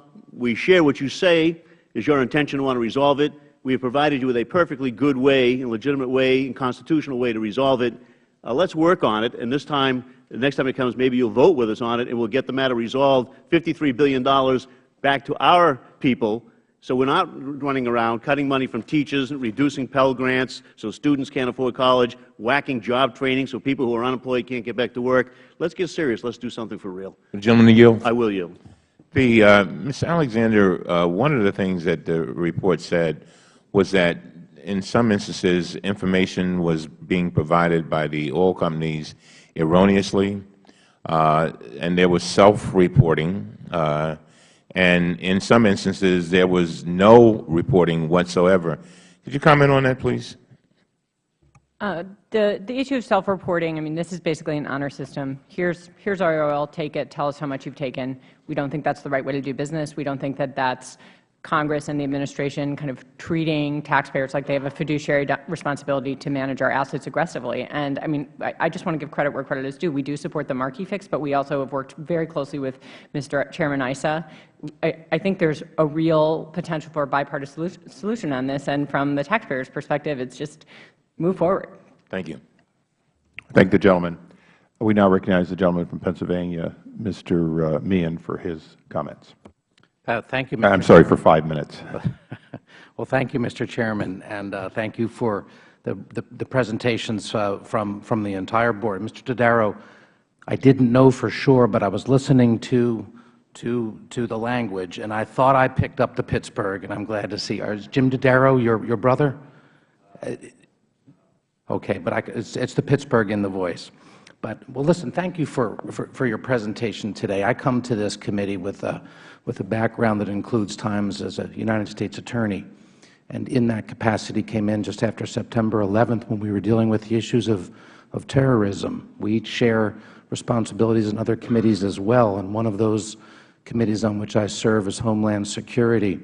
And as a result, I think as each of us went through your very comprehensive assessment of government spending in various capacities, but also the duplication, I was really struck for two reasons. One, with respect to sort of the bureaucratic overlay of so many agencies, but also what's at stake with the issue of bioterrorism. So I take a minute to read from your report. At least 5 departments, 8 agencies, and more than 24 presidential appointees oversee $6.4 billion related to bioterrorism. And then on the front end of this, we're saying there's no broad integrated national strategy that encompasses all of the stakeholders with biodefense responsibilities to identify the risk systematically, access the resources that are needed to do it, and then to prioritize and allocate the investment across the spectrum. So that's on the front end if we have an incident, to prevent an incident. Then you conclude there's no national plan to coordinate Federal, State, and local efforts following a bioterror attack, and the United States lacks the technical and operational capabilities required for an adequate response. This could be Katrina all over again. We're really on the front end of a remarkable challenge, and from my work on the Homeland Security Council, bioterrorism is a very real threat. Can you take a minute and comment on this very, very important aspect of this report? Yes, I would. Thank you.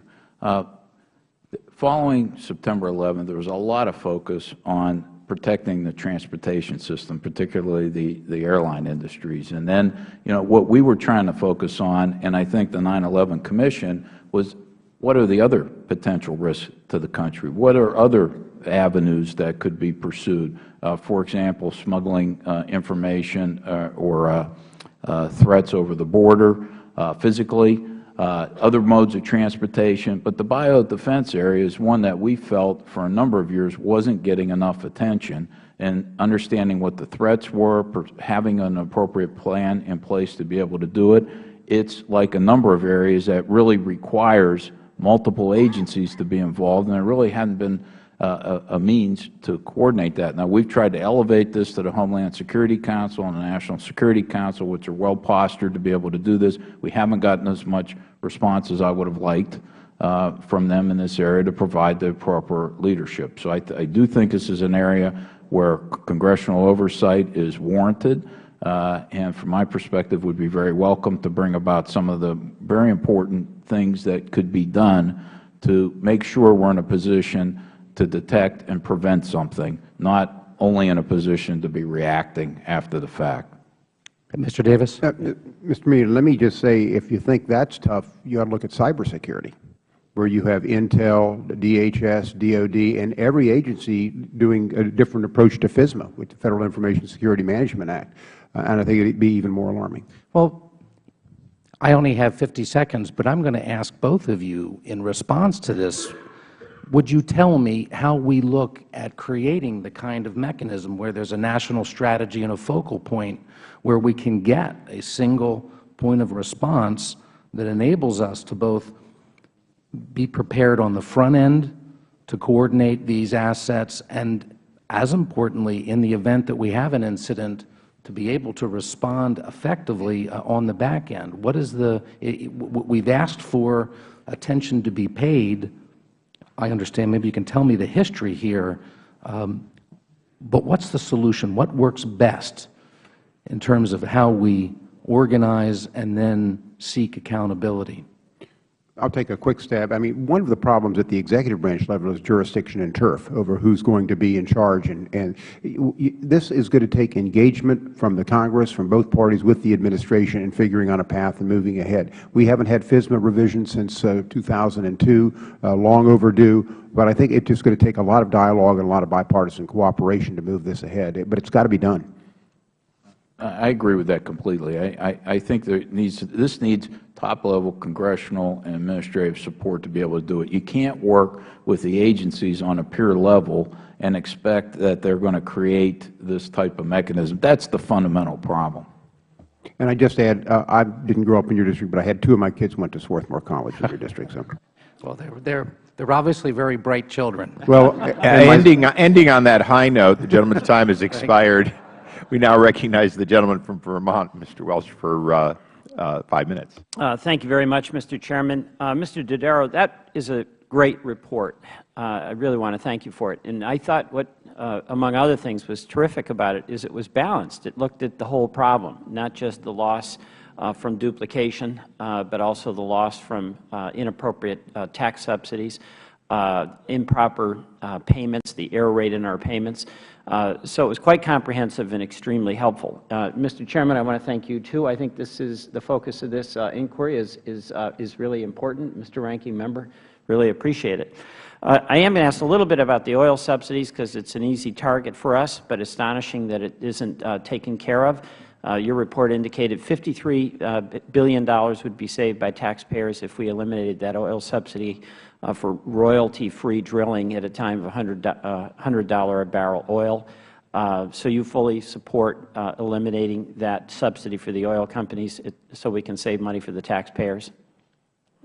We were asked to calculate what it would be if that would have been in place properly during a period of time. I won't ask you what you support, but it would be $53 billion. I believe that's a high end of our estimate. But what we're trying to focus on. Well, let me just go on. I'll come back to you in a minute. Ms. Alexander, you indicated that was again. I applaud you because you're taking a comprehensive approach here, looking at all the elements of how the taxpayer is getting hammered unnecessarily. But that oil subsidy was something you spoke about as well that we should get rid of. The oil companies disagree. And they've spent about $340 million in the past 2 years lobbying to retain this taxpayer help. It's the oil company's job to make money drilling oil and selling it. It's Congress's job to have a fiduciary role and take care of taxpayer dollars. We are looking out for the taxpayers, and we think that there's room for a fix. All right. Is it your view that if there are going to be taxpayer subsidies, and that is an expense to every taxpayer in the country, but the intention is to create jobs, that subsidy should go to emerging technologies and industries, not mature and profitable industries? We take a skeptical look at all subsidies, and certainly as a starting point, we want to know what we are getting for our tax dollars. If we are putting a dollar into an industry, we want to know why we're doing it and what our goals are. Are we trying to get jobs out of it and we're not getting jobs? Then it's an ineffective subsidy. If it's a very profitable industry that's mature and should be able to take care of itself, then it shouldn't need subsidies. We're going to be skeptical about subsidies to new and emerging technologies unless they have very high performance standards, and there's a reason and a time frame. And basically, that skepticism is appropriate. It should be applied to a tax expenditure, which costs the taxpayer money, just as it should be applied to any line item expenditure in the budget, correct? We see it that way, yes. All right. Mr. Davis, some people say you're a real smart politician. I want to ask you really for some advice. I'm a reform politician. All right. You know, in this room, we get the Democrats who tend to hammer away on what we see as tax giveaways. And a lot of times the other side of the aisle is focusing on duplication. My view, we're both right.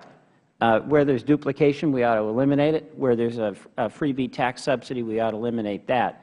But we're sort of arrayed on opposite sides of the line here, and I know that the Chairman and the Ranking Member want to save taxpayers money. That's the ultimate goal.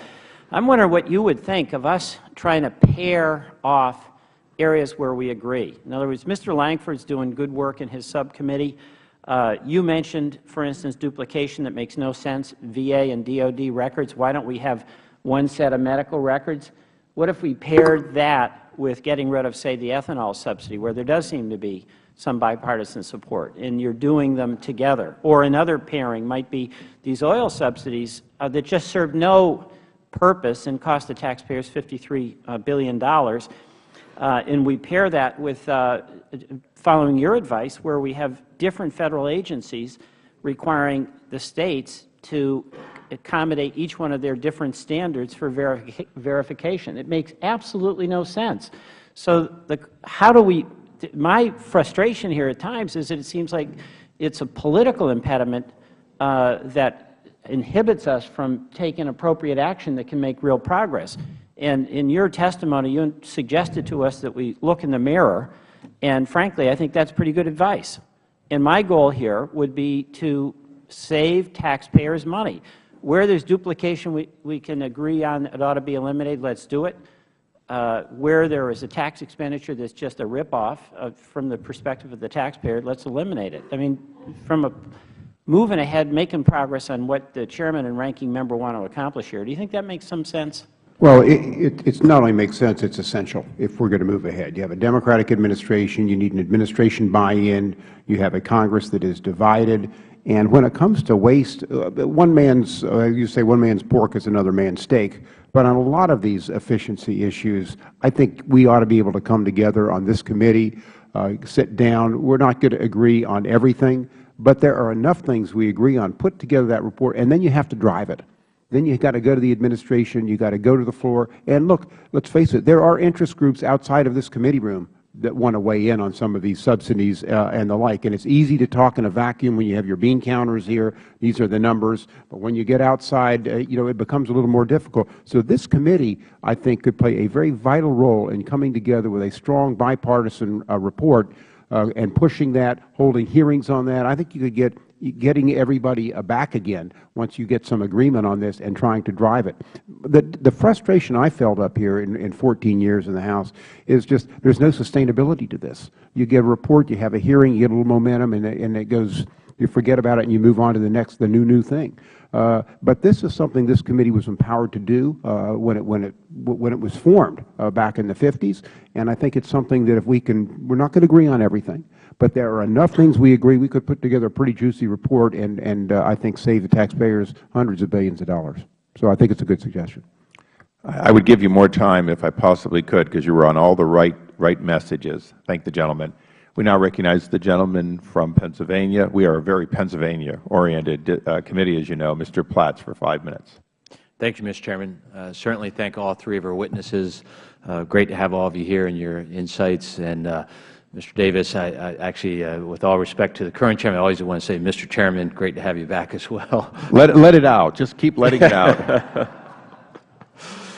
Well, your insights are certainly very helpful to us, and I want to commend Senator Coburn for having sponsored the legislation that resulted in this report and the important work of GAO, and now following through on the assignment.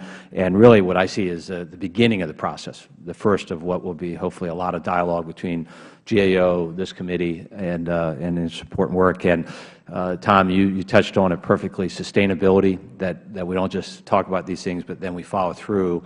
And as when you were Chairman and now with Chairman Issa, I have the privilege of chairing the subcommittee on government organization, efficiency, and financial management.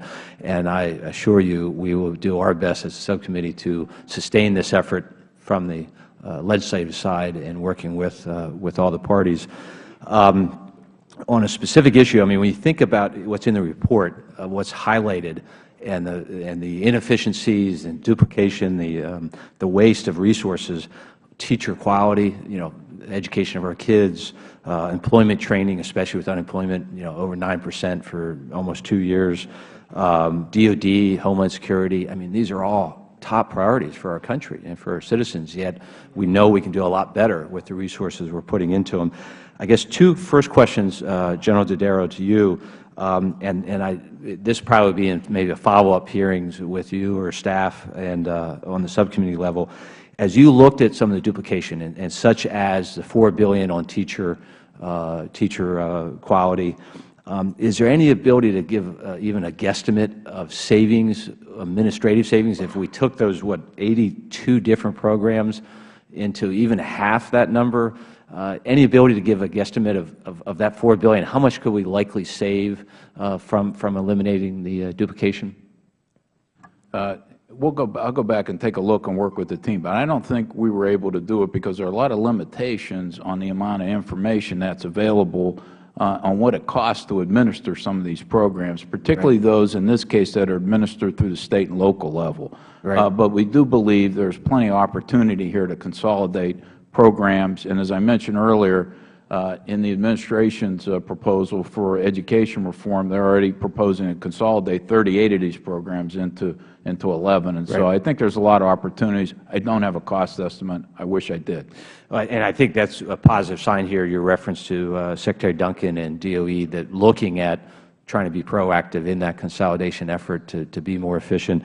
Follow on, and I think it's a similar answer, that you don't have the ability to have the detail at this point, and that is when you look at, and I'm going to stay with teacher quality, teacher preparation, at those 82 programs, I don't think you probably have the data available to you right now that to do a cost-benefit analysis to say, all right, we have these 82 programs, these 5 over here we can show are really doing a great job. These other 77 are struggling. So when we look to consolidate, is that inaccurate that you at this point don't have the data or the info to be able to get to that detail, that cost-benefit analysis?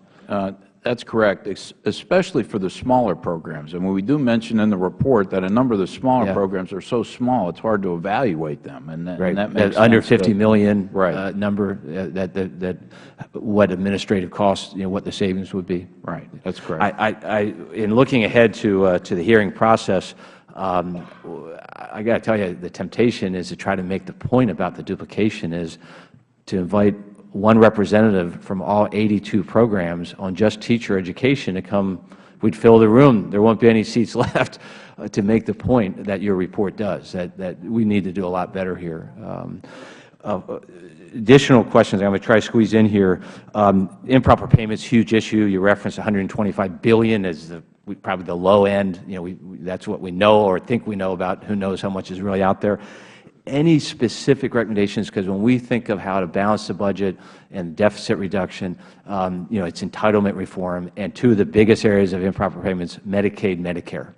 Any specific areas you want to point us towards regarding improper payments in those 2 programs? The first thing I would say, in the Medicare area, there needs to be an estimate for the prescription drug component. Right now there isn't, and so the estimate's incomplete.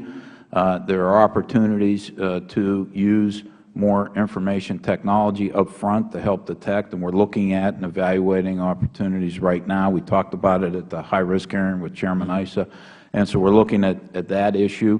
I think the Improper Payments Elimination and Reporting Act that was passed by Congress last year is a very important vehicle. It lowers the thresholds. It requires accountability. It requires regular reporting, setting of targets, and follow-up and transparency in reporting. So I do think this is a really important area that, with sustained attention, that we can make a lot of progress on going forward. Hopefully, as we can sustain that effort with you. And Chairman Davis, did you have something you want to I add? would just add, look, on improper payments, I think, has been constantly a problem for government, and this legislation helps. There are so many great software items out there on fraud detection, anomaly detection, and the like that aren't being utilized. I think you need to continue to push that from here. And I just add, share and savings contracts are something the government needs to look at in some of these areas. That is basically that you don't pay anything unless you get a return, and then you can do a percent from that, and it's negotiated down. They are legal under the FAR, but they're rarely used. But it's a great way to get something out there quickly. It doesn't have to come out of budgets at this time. It's a net to the government. And I throw that out for discussion. I thank the gentleman. Thank you, Mr. Chairman. Thank you. The gentlelady from the District of Columbia, Ms. Norton, for 5 minutes. Thank you very much for this hearing, Mr. Chairman. It's a very important and helpful hearing. I have a question for Mr. Dodaro and my good friend Mr. Davis, my regional neighbor and good personal friend. But I'm going to give you a pass on the topic du jour. I'm not going to ask about oil subsidies. In fact, I'm going to ask you about a subsidy that lies way beneath the surface. I'm ranking member, was chair of a committee that has to do with property and property disposal, also with building and leasing. I note, Mr. Dodaro, that among your list of areas identified was, and I'd like you to elaborate upon it, because it's stated so tersely, improved cost analysis used for making Federal facility ownership and leasing decisions could save tens of millions of dollars. Let me give you an example. We just built a beautiful Department of Transportation building just a few years ago. It is huge. It was state-of-the-art. Guess what? 15 years, we built it. The Department of Transportation will always be there. It's a headquarters building. We built it, gave it a $15 million. It's built by a developer. We have a 15-year lease on it. When that lease is out, we probably shall have bought the building, and then we will start buying the building again. I believe this has a lot to do with scoring.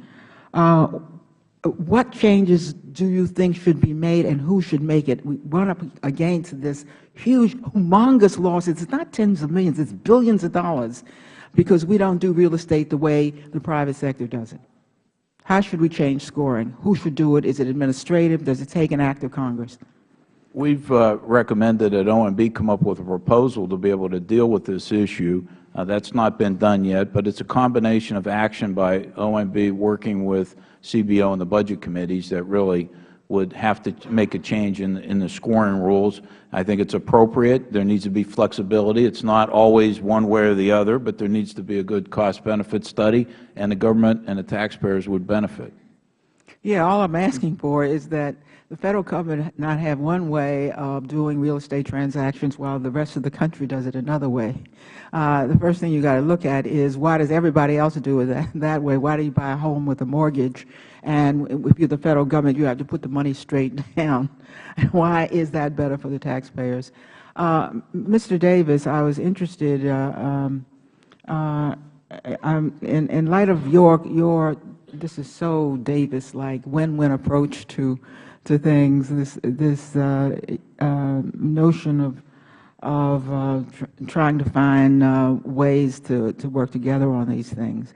I noted that in property disposal, I've just signed a letter with the chairman of the subcommittee, in which we are asking GSA for access to their database on excess property. Now, the President has a whole study on excess property going on, and now you see our committee interested as well. So you see the administration, you see this committee, and you see the appropriate subcommittee all going at the same issue, all seeing that there are dollars there. What role, Mr. Davis, having been chairman of this committee, do you think the committee should play now that there are so many actors interested in this low-hanging fruit? Well, and there's an additional actor, Martha Johnson, the administrator at GSA, has just appointed her, is putting together her own advisory committee on this subject, too, of doing away with surplus properties. You have a lot of cooks in the kitchen right now. This committee needs to drive an outcome. I think you need to hold their feet to the fire. We need to put some time limits on this. This has been around a long time. Ever before I came to Congress, trying to dispose of property or utilize dilapidated properties in a way that we can rehabilitate them, use them, sometimes share it with the private sector. What we need to do here at the subcommittee level is continue to hold hearings and drive it and keep their feet to the fire. And you've got to put time limits on this or the clock runs out. But there are, as I think Mr. Darrow's report shows, a lot of savings in this if we can get it right. I just add one other thing on the scoring. I hate to mention this, but you get frustrated. Congress can always direct scoring, too, if you don't get any action out of the congressional. What do you mean direct scoring? You can direct scoring. You can write the rules for scoring. We've done it. I don't say we do it all the time, but we've done it with some frequency. Save a lot of money. I yield back. Thank you. Gentleman yields back, and another former chairman of the committee, Mr. Burton, recognized for 5 minutes. Tom, it's good seeing you again. I understand you're out there in the private sector making lots of money, so it's good to see you. Look at, he's blushing, so he must be. Yeah, not this morning, but Well, anyhow, welcome back. It's good seeing you. And this picture simply doesn't do you justice. But anyhow, I'd like to make a brief comment about Mr. Tierney's remarks a few minutes ago when he was here. I wish he was still here. We checked on the issue that he raised on that recommittal motion, and the reason that recommittal motion failed was because they were in effect, I don't like to use the term blackmailing, but blackjacking the oil companies into renegotiating leases that had already been agreed to in order to get a new lease. And that is something that I think most people would agree is a violation of law. The leases, some of them are for 20, 25, 30 years. And there was a case, and I'm stating all this for the record, There was a case, the Kerr-McGee case in 2007, that went to court where they tried to force a renegotiation of a contract, and Kerr-McGee won because the contract was valid and the government had no right to go back and insist on a change in that simply because they wanted to get more back from the company. Now, I think there's a way that we can do this in the future. We've talked about this up here, and that is we could encourage them when we negotiate new leases, not threatening the old leases, but when we negotiate new leases, to create a better way to get those funds back that would help bring more money into the Treasury and reduce the debt. Now, I'd like to go into this a little bit further. This is a little off the subject at hand, but I think it's extremely important. And we've been talking about this, and I've noticed on the news in the last few days, there are more and more commentators and experts, quote unquote, that are talking about it, and that is our dependence on foreign energy. And it plays into what we're talking about in an unusual way. We import about 63% of our energy. Back in 1972, when we had the oil embargo, it was about 25 or 26%. So we've more than doubled our dependency on Middle Eastern oil coming from Mexico, Canada, and Venezuela, the communist dictator down there, Chavez. And so we're in a position right now where, as if these oil supplies were in jeopardy, we could see the cost of oil per barrel go through the roof, and the cost of gasoline and other things that we use oil for as far as energy is concerned go through the roof. Right now, I got some gasoline last night, which may not be of interest to anybody, but it was regular gasoline, and it cost me $3.57 a gallon, and that was the lowest that I could find on the entire George Washington Parkway. So the cost is higher than that here in D.C., and it's going up. Some people say that if there's a disruption of the oil supplies coming in from the Middle East alone, if we had a blockage of the Suez Canal or the Straits of Hormuz or the Persian Gulf, that we could see oil and gas costs go through the roof. You could see $5, $6 a gallon gas. Now, we deliver in this country a great deal of our resources by truck. T. Boone Pickens was in to see me about a week or two ago, and he told us if we converted or got all of the 18-wheelers to use natural gas, we could cut our dependence on foreign oil by 50% within the next decade. That one thing. And yet we're not drilling or doing anything to explore for energy in this country. We can't get oil leases, new oil leases. We can't, we're getting all kinds of environmental issues raised that say we can't drill here, we can't drill there. We've got trillions of gallons of coal shale that could be converted to gas, to oil. We've got oil all over this country in the Anwar and off the continental shelf and in the Gulf of Mexico.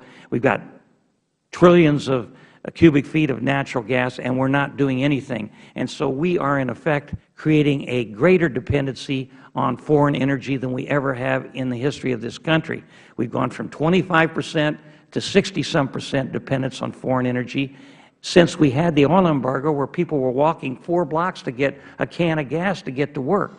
And so if you just give me another 30 seconds, Mr. Chairman, I think it's extremely important, and I know this is off the subject, and I really appreciate you being tolerant of my comments here, but I think it's really important when we're talking about renegotiating or negotiating oil leases or gas leases or whatever we're talking about, that we realize we have a huge dependency on foreign energy, and this country, from an economic standpoint and a defense standpoint, could be in a terrible situation if we don't move toward energy independence. And I think all of us on this dais, and all of us, regardless of whether we're Democrat or Republican, ought to be talking about ways that we can move in this direction as quickly as possible. Because if we don't, and things go south in the Middle East or in Venezuela or elsewhere, we could really see problems. Lights off, gasoline going through the roof, the cost of all the goods and services that are trucked going through the roof, and an inflationary spiral that could kill this country. And with that, thank you very much, Mr. Chairman. Thank you. Mr. Berg, can I react to that for just a second? I mean, I think you're on, but can I just make one comment? Sure. We've got to remember, the Stone Age didn't end because they ran out of stones. And this is our dependency on oil. It's not going to end because we run out of oil. There are going to be alternative fuels developed.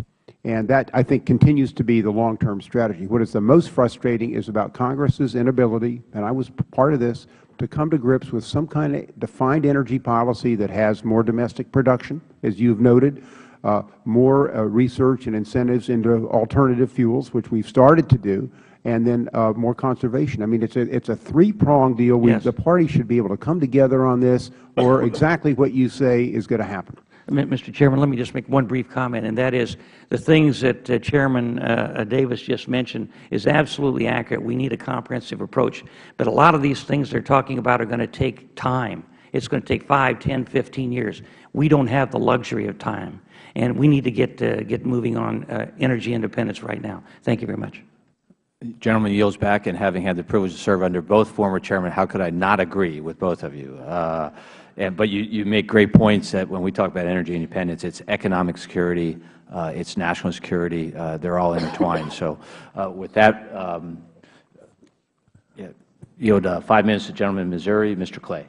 Thank you so much, Mr. Chairman. And let me first welcome Mr. Davis back. And your portrait and Mr. Burton certainly looks good in this freshly painted hearing room, don't you think?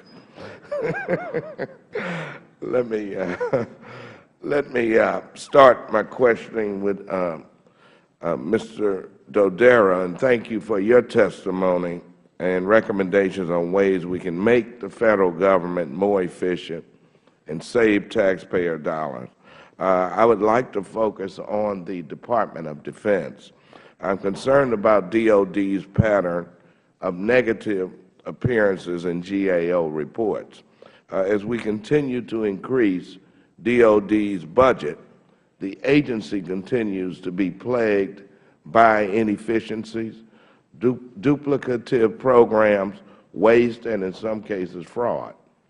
In your report, you identify the DOD's military health system as an area of concern for duplication and redundancy. The report states that the DOD military health system has no central command authority or single entity accountable for minimizing costs and achieving efficiency.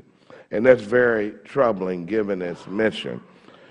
Can you share with the committee the annual cost of DOD's military health system, and what are the projected cost increases through 2015? It's about $50 billion. $50 billion for the health care system. Right, right. Wow. And you know, we point out in the report too that health care costs at DOD, just like they are in other parts of our economy, are growing. And the area that we mentioned in terms of the military health care commands is something that's been studied by the Defense Science Board and others. There are recommendations within DOD to do it, and they pursued a strategy that had minimal changes involved, and we think if they pursue a broader strategy, it would be very important. Also in the health care area, Congressman, the cost of prescription drugs is a fast-growing part and component of health care, and we think that DOD and VA working together, which they were doing a few years ago, could yield some benefits by leveraging their purchasing power as well, and they've agreed to start revisiting that issue. Thank you for that response. And what impact do you think the system's redundancy and command structure issues have on those costs? Well, the estimates that were made at the time, savings could be achieved between $250 million and I believe over $400 million a year, depending upon the nature of the consolidation. Okay, so that would kind of help save taxpayers if they took the recommendations and implemented them. That's correct. And right now they are pretty much ignoring them because nobody. Well, they've made some minimal changes in that regard, but we think they could do more. Okay, and then you have recommended alternative concepts that have been on the table for a while. In addition to your report, the Center for Naval Analysis did one in 2006, and you also report that DOD officials generally agreed with the facts and findings of your analysis on their health system. With rising costs in the billions, for DOD's health system and clear inefficiency. Do you think DOD is doing enough right now to make improvements? I think they can do more, as we pointed out in our report, and we've encouraged them to do so, and we'll continue to do studies, basically outlining what some of the options would be. For example, a single military command is an option. There are other options that could be pursued, but this is a case where there is cultural stovepiping by the services, and there needs to be some broader leadership brought to bear, and I think it's warranted given the fast-rising health care costs. Thank you for that response. Mr. Davis, going back to an efficient energy policy, and one argument we hear is that eliminating these subsidies would cost jobs. I note that from 2005 to 2009, the top 5 oil companies have reduced their U.S. workforce by more than 10,000. What would happen if we shifted these subsidies from oil to wind or other domestic producing energy initiatives? Wouldn't that spur job creation in this country? I'm just not an expert on those areas. I mean, I'm one who would let the marketplace set that rather than some of these incentives. But we are starting to incentivize wind. We are starting to incentivize some of these other areas, and it is having an effect not just on job creation, but pre-positioning us for the future in a global economy. Thank you. I thank the gentleman. Before I recognize Dr. Gosar, we've had a request from 2 members who have had to leave the dais that there be unanimous consent for the General to revise and extend your report. I understand there is some additional detail that's been requested. Your people say they could give us in supplemental for this report. Is that amenable to you? That we'll leave the record open for you to supplement with any additional details, for example, the 80 programs and 4 agencies, naming them, those sort of things. We realize that's not easily put together in one day. Oh, I'm sorry. I thank the gentleman. Dr. Gosar is recognized for 5 minutes. Mr. Davis, I'm currently co-sponsoring Resolution 606, which establishes a bipartisan, presidentially appointed Sunset Commission that identifies failed programs and those that are not achieving their goals, to review them and subject them for termination. I suspect the Commission would review this committee's work. With your experience, what are your thoughts on this if this legislation were enacted into law? Well, if I were in Congress, I'd co-sponsor it. I think that's a good place to start. One of the things you have to remember is when you start talking about programs that don't work or that have expired and the like, that there are a lot of interest groups out there that really don't care about efficiency. And they push members, and they have their say in this by the time it's over. So it's great to have a GAO or a commission like this that can call the balls and strikes. And then it gets harder for some of these groups to defend some of these subsidies and some of these programs that may not doing it. So I think it's a wonderful idea. It's another starting point on this. The only point I would make is in all of this, this is sustainability, keeping the momentum going. It's a lot easier to make government work more efficiently and to take costs out of government in terms of delivering service than it is to cut programs. And that's where our focus needs to be. Thank you. Ms. Alexander, would you see this as a real benefit that taxpayers could get behind? We've supported different forms of Sunset Commissions in the past. It's something that would look at the details of your resolution, but certainly we're open to the idea. Good. Mr. Dodaro, to Mr. Mack's earlier questions, you mentioned real property owned and maintained by the government that are unnecessary and not being used. In your view, what is the best method to get the agencies to part with this property and sold to the private sector? What are our next steps to make this happen? We have recommended in the past OMB chair, and they do have a real property council at this point in time. I think Congress should require regular reports on a quarterly basis from OMB about what the plans are to be to dispose of property. Right now there are over 45,000 buildings that are underutilized. That's grown over the past year by 1,800 buildings. The cost to maintain underutilized properties over $1.6 billion a year. So I think there needs to be a plan. Now, the administration has set goals to try to dispose of property by the end of 2012, but I think it's part of Congress's responsibility to hold them accountable for what progress they're making toward achieving those goals. Thank you very much. I yield the balance of my time. Would the gentleman yield? I would yield. Thank you. Mr. Dodaro, have you looked at some of the excess property in sufficient detail to look at things? For example, I was out at Moffett Field on a committee fact-finding, and we discovered that NASA was utilizing a relatively small portion of it, leasing out a small portion of it profitably, and then leasing out for de minimis amounts, large amounts of it, for non-core business that was important to the community. Have you looked at those sort of things of whether or not agencies holding land that are not technically underutilized but being utilized for non-core functions? Did you look at any of those sort of items?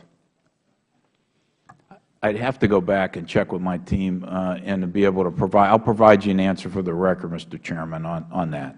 I appreciate that. The one additional one is, you talked in terms on the other side was asking questions, and I think it was very insightful. You were almost saying we need a second Goldwater-Nichols, that we need to go further in merging the command structures of the military from a standpoint of spending. Is that pretty much a succinct part of your report? I think there needs to be some outside intervention in order to break some of the stovepipes down at DOD.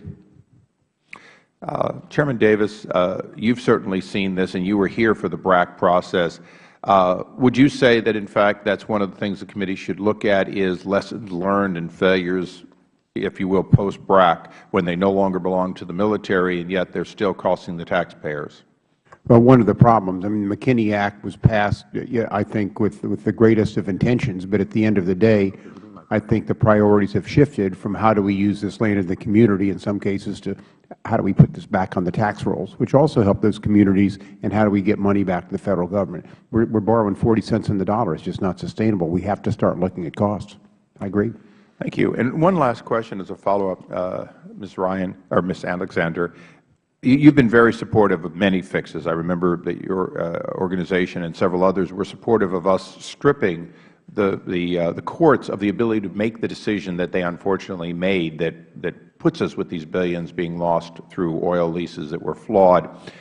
And I know that we agree to disagree on whether or not Mr. Markey's fix would be held constitutional or whether it would fall into that punitive. But more broadly, have you looked at what could be gained by Congress taking all of the various subsidies, oil being one of them, but there are other energy subsidies, and requiring them to be brought together, something that follows a theme that we've been talking about here today? We haven't specifically looked at how to package all the energy subsidies together. We tend to, our work has been to look at individual subsidies, but certainly we recognize the need for a comprehensive energy policy and to look at whether or not each dollar is going towards a common goal. So that's something we'd be happy to work with the committee on. We've looked at lots of different energy subsidies across different fuels, and we try to look at them together, but you know, we understand the difficulty of looking at them all side by side. We certainly don't think that we have apples-to-apples comparisons coming out of the administration or Congress as often as we'd like. Oh, we'd look forward to working together on that. With that, we recognize the gentlelady from New York for 5 minutes. Fielding, and first I would like to welcome my former colleague, Tom Davis, who did an extraordinary job as chairman of this committee on which I was honored to serve. He was always a good fighter for the partisan cause, but also reasonable and listened to the minority, and we worked together on a lot of good bills. It's good to see you. We miss you, Tom. Welcome back. Thank you. And I want to thank Mr. Dodaro for your excellent report. It's really very helpful, and the Chairman for focusing on it, because this is a time we need to look at ways to protect taxpayers' dollars and start reducing that deficit and debt. And your report says that some oil and gas companies are not paying what they owe under existing leases. I think that's a little bit of an understatement. And your investigation examined royalty reports for 2006 and 2007 and found that many were simply missing. They also found many sales reports were erroneous. And specifically, your report states that you found numerous instances in which oil and gas production data were missing or sales data appeared to be erroneous. Is that correct? That's correct. And for just these 2 years alone, 2006 and 2007, your investigators found that oil and gas companies may have withheld $117 million in uncollected royalties. That's a staggering amount.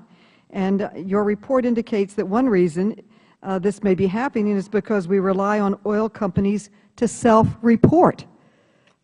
There needs to be more verification by the Interior Department of the data to make sure that the Federal Government is getting, there's reasonable assurance that they are getting the revenues that are there. And so there is a set schedule for verifications that are supposed to occur, but the Department was way behind in maintaining that schedule. Well, why in the world are we relying on them to self-report when we have documentation that they are not capable of self-reporting accurately? Why in the world don't we have the royalties reported by what is due by the agency, or at least a third party? Why in the world are we relying on the oil and gas industry that is not reporting accurately according to your own study after study after study after study? Yeah, well, our recommendation is there's more verification needs to be done by them. But you're still letting the companies verify, correct? No, Interior needs to verify. Interior needs to verify. Having self-reported information can work if there's verification by the Department, so the checks and balances, rather than go out and have people independently, measuring it. So it can work, but the Department has to do their part to protect the taxpayers, and that's what you're saying, and that's what we've said in our recommendations. Well, also in your recommendation, your report proposes that the Federal Government use independent third-party data to provide greater assurance that royalties are accurately paid.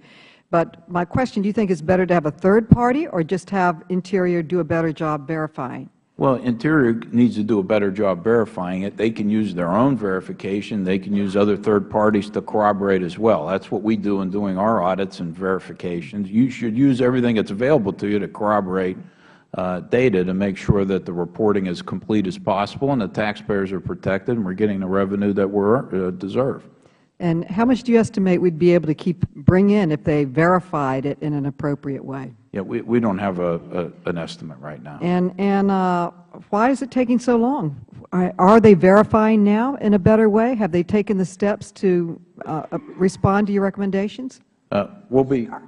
They're starting to from the team, and we're going to be following up and staying on this, and we'll provide regular reports to this committee.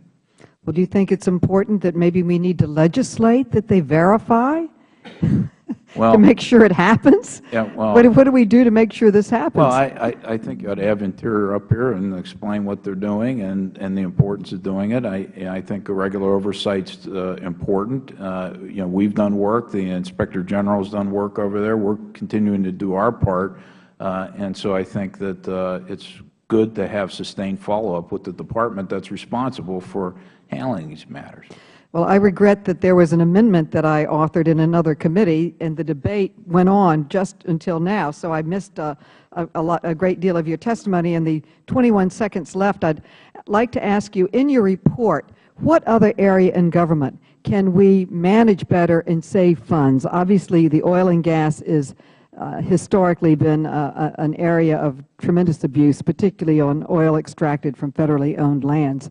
But what other category in government do you think, if we managed it better, we would be able to save taxpayers' dollars and make a dent in this terrible deficit we have? Well, I think that our report discusses opportunities virtually across government. The Department of Defense is an opportunity there, I think, for significant savings. I also mentioned the need to focus on revenue collection, where we're not cutting, we're actually getting more that we're owed in from a revenue standpoint. Beyond the Interior issue, I think the IRS can and should implement a number of our recommendations to take that area on. I think we've also recommended that tax expenditures be brought under regular review.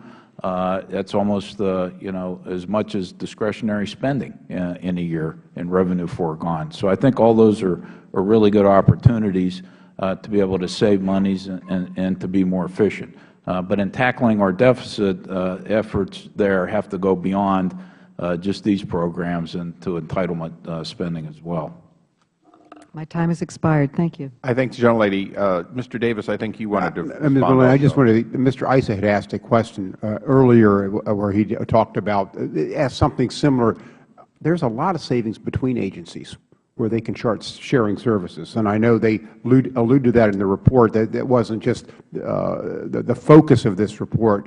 But agencies can share services. Right now, it's just very stovepipe in terms of the way they look at it, the way they're budgeted, and they're reluctant to do that. But you could save literally billions of dollars, probably tens of billions, if they could share services between agencies, as we talked about, the best illustration being medical records between VA and DOD. There's no reason you need two separate lists. But that's the kind of things, the collaboration between agencies that is not really existing now that could save a lot. I thank the gentleman, and in closing, and actually for the gentlelady's edification too, because I think Mr. Dodaro did it very well and is explaining something to us. This third-party data that we want to explore further with the GAO, the idea of when an oil company takes oil, they sell it, they put it onto a tanker that is weighed and measured. They offload it and it's metered. This is all third-party data that if we gathered it all, it would be almost impossible not to see any discrepancies between what is reported and so on. And this is also earlier what they said about the IRS. The fact is that if somebody says, I don't have any money, and yet you see credit card receipts saying they're spending money, if that data is compared within the Internal Revenue Service, that third-party collaboration, because remember, IRS is voluntarily reported too, but some people don't quite report accurately, as they discovered when people were saying what they lost in Louisiana, and it didn't match anything that they had ever declared. So I look forward to working with the gentlelady on that. In closing, particularly for Mr. Dodaro, our intention of the committee is to have you back on a roughly quarterly basis. I hope that either you or a designated representative would be able to do that so we can continue this dialogue in a way to stay on top of what you're doing and, of course, on top of what the administration is agreeing to do.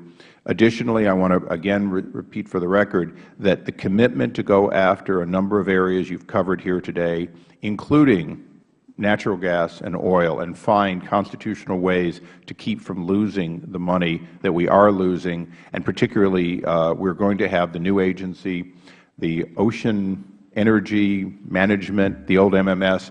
We intend to have them back. Out of deference to the reorganization that was announced by Interior, we're trying to give them a reasonable amount of time. But, Carolyn, we're going to have them in specifically as we did when Chairman Davis had them in repeatedly.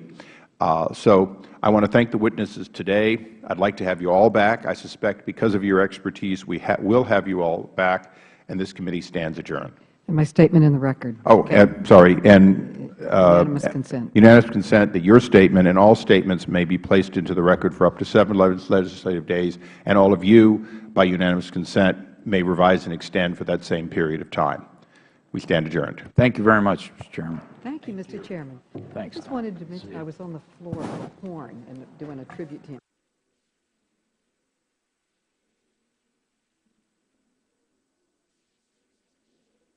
Budget and seek to eliminate government programs that are not performing. Well, that's something we can all agree with, but yet we've seen no action on the President's words.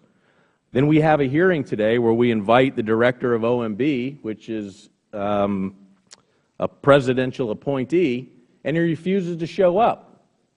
So is the President serious about doing a line-by-line review?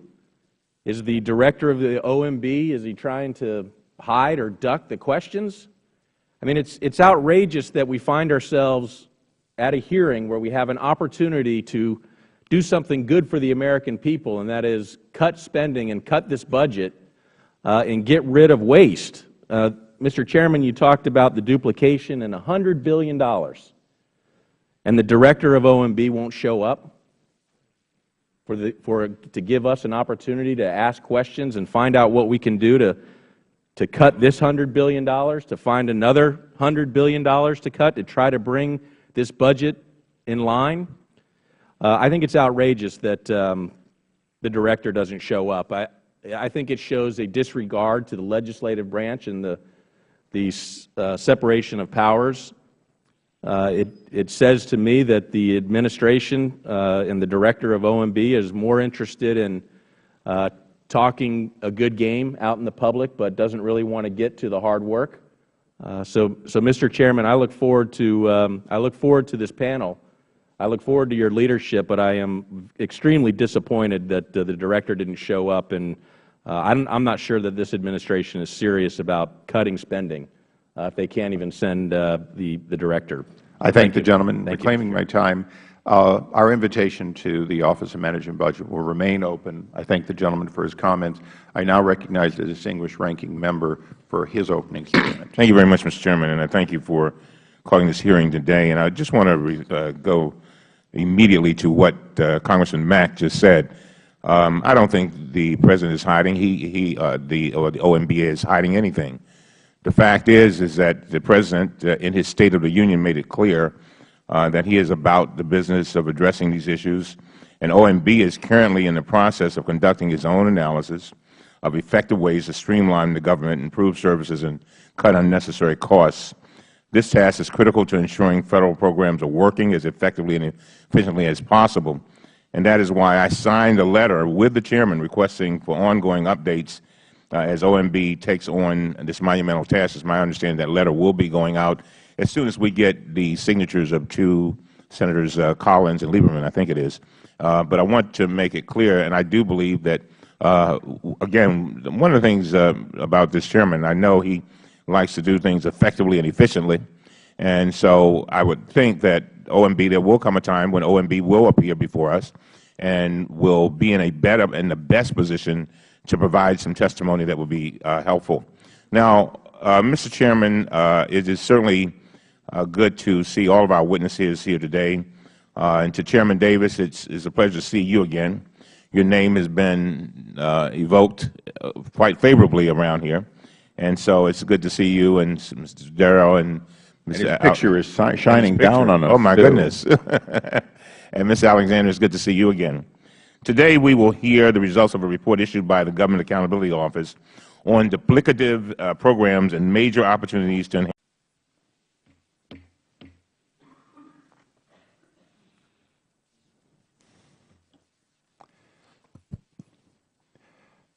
Good morning. The committee meeting will come to order.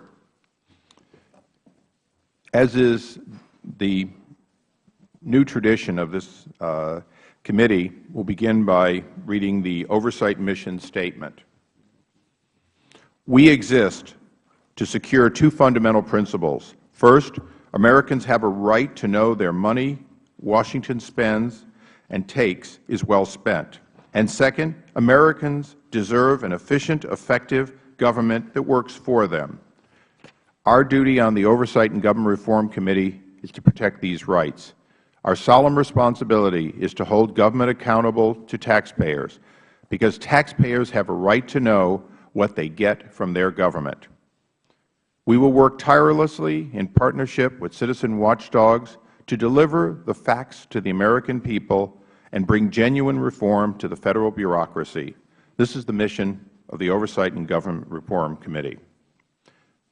Today's hearing is the second time this committee has met in 2 weeks to consider the effects of wasteful spending have on the Federal Government, the economy, and the taxpayers. This week's GAO report exposes serious government breakdowns in effective and efficient use of taxpayer dollars.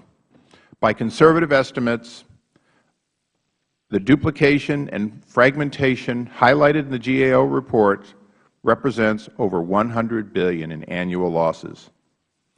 Yet, there was great consternation and 90 hours of hard debate in order to propose just $62 billion in cuts. The GAO report, unlike the cuts, is not about eliminating services. It's about standardizing, combining, and eliminating duplicative services that cost the American people money without serving an additional use. Meaning, if we cut the bureaucracy, if we cut so many of these programs that repeat and repeat, each of them having high-paid and high-ranking individuals and IT groups and separate publishing and, if you will, advertising campaigns, we can eliminate cost without the American people suffering one loss of the essential services believed to be done by these programs. I am sure in future times we will have additional hearings on programs that should simply go away, whether it is 1 or 100 within government. But today we are going to meet with 3 very talented and very educated individuals who are going to help us understand what should be a win-win for the American people. Win-win because we are not talking about cuts. We are talking about cuts in bureaucracy. Cuts in bureaucracy save money while delivering a better product to the taxpayers. And with that, I would like to yield the remainder of my time to the gentleman from Florida, Mr. Mack, for his comments.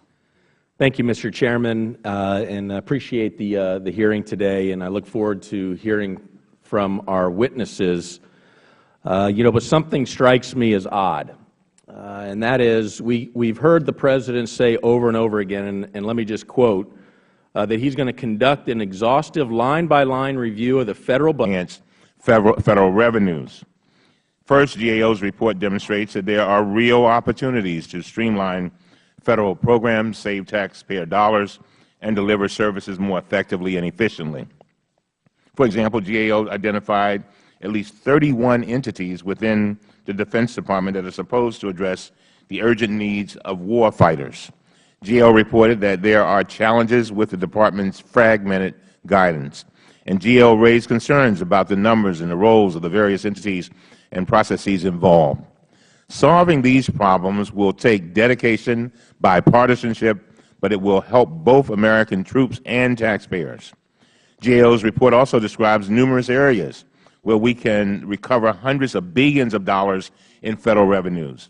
For example, GAO highlights that the United States is essentially giving away up to $53 billion to oil companies that are not paying royalties on certain leases to extract oil and gas from Federal lands. That's our money. A lot has been said about what the taxpayers said during the last election. Well, one of the things that they said is they don't want to be cheated of their own money. Congress passed legislation in 1995 to give oil companies so-called royalty relief. The goal of the legislation was to encourage production by exempting oil companies from paying royalties to the Federal Government. The legislation was supposed to require companies to start paying royalties when they recouped their investment and began making a profit. But the legislation was poorly drafted, and when oil companies challenged it in court, they successfully avoided paying any royalties at all. In its report, GAO concluded that this problem could result in $21 billion to $53 billion in lost revenue to the Federal Government. This windfall is going to an industry that is making staggering profits despite the worst economic downturn since the Great Depression. Mr. Chairman, you need significant work. We need to do significant work on this, and you have. You've been a leader in this area. And as a matter of fact, in 2009, you issued a report warning about what would happen if these companies won their lawsuit. You said any company that entered a similar lease between 1996 and 2000 could escape paying royalties. That was what you said. You also said this: the Fifth Circuit decision may force the Federal Government to reimburse companies who have already tendered royalty payments. Depending upon the market price of oil and natural gas, the total cost of foregone royalties could total nearly $80 billion, end of quote. Mr. Chairman, you warned about this problem, and I commend you. I really do for that. But now we need to fix it. We got to fix it, and it's going to take a bipartisan effort. We just had a vote in the House where we had an opportunity to fix it, and we were not able to. And so I think, as Mr. Davis has said many times, this is one where we can come together as Democrats and Republicans. It is a win-win situation, but it's a win-win. It's not a win just for Republicans, not a win just for Democrats, but most importantly, it is a win for the American people. And I just don't want to be sitting here 10 years from now saying the same things, having lost even more money. And so I look forward to the hearing, Mr. Chairman, and I thank you. And with that, I yield back. I thank the ranking member, and all members will have 7 legislative days in which to submit their opening statements for the record. I now go to our distinguished panel. The Honorable Thomas M. Davis III, former chairman of this committee. As the ranking member said, he looks down on us every day. now the Director of Federal Government Affairs at Deloitte & Touche, and the man who issued the subpoenas to the oil companies on my behalf in order to begin the process of doing the oversight on those flawed contracts that have cost the American people tens of billions of dollars, and I want to thank you for that today publicly. The Honorable Gene Dodaro, the Comptroller of the United States, appearing, I think, for the second time as the confirmed Comptroller versus the many times that you appeared before us graciously as the acting. Your work as a legislative branch employee spanning both the executive and legislative branch, providing more than 3,000 people who give us the nonpartisan reports and fact-finding that we absolutely rely on. And Ms. Ryan Alexander, President of the Taxpayers for Common Sense, an often contributor, and welcome back. Pursuant to the committee's rules, all witnesses are asked to be sworn in before they testify before this committee. If you would please raise your right hands. Do you solemnly swear or affirm that the testimony you are about to give before this committee will be the truth, the whole truth, and nothing but the truth? Let the record reflect that all witnesses have answered in the affirmative. Thank you. Please be seated.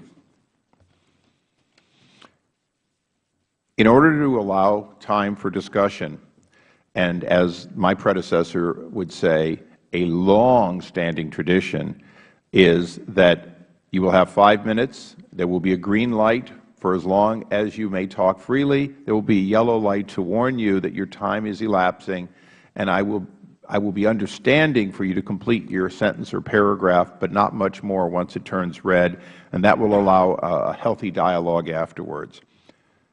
The Chair recognizes Mr. Davis for his opening statement. Thank you, Chairman Issa and Ranking Member Cummings and colleagues, and thanks for the opportunity to testify before you today, and I'm doing so in my capacity as a former member of the House and specifically Chairman of this committee. And I want to thank Gene Dodaro and his staff for putting together an outstanding report that forms the basis of today's hearing. And let me just say, I hope we can engage OMB before this is done, because we are in this together. Republicans, Democrats, House, Senate, executive branch, we all caused the problem.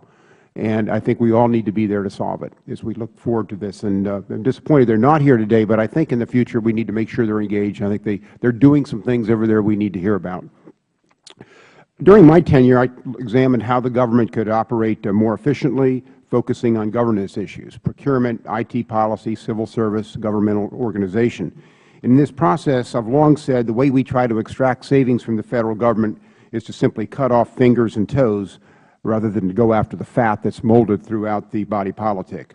I still believe that's the case, but as we see in the GAO report issued earlier this week, sometimes Uncle Sam does indeed have a few too many digits, and some surgery may well be in order.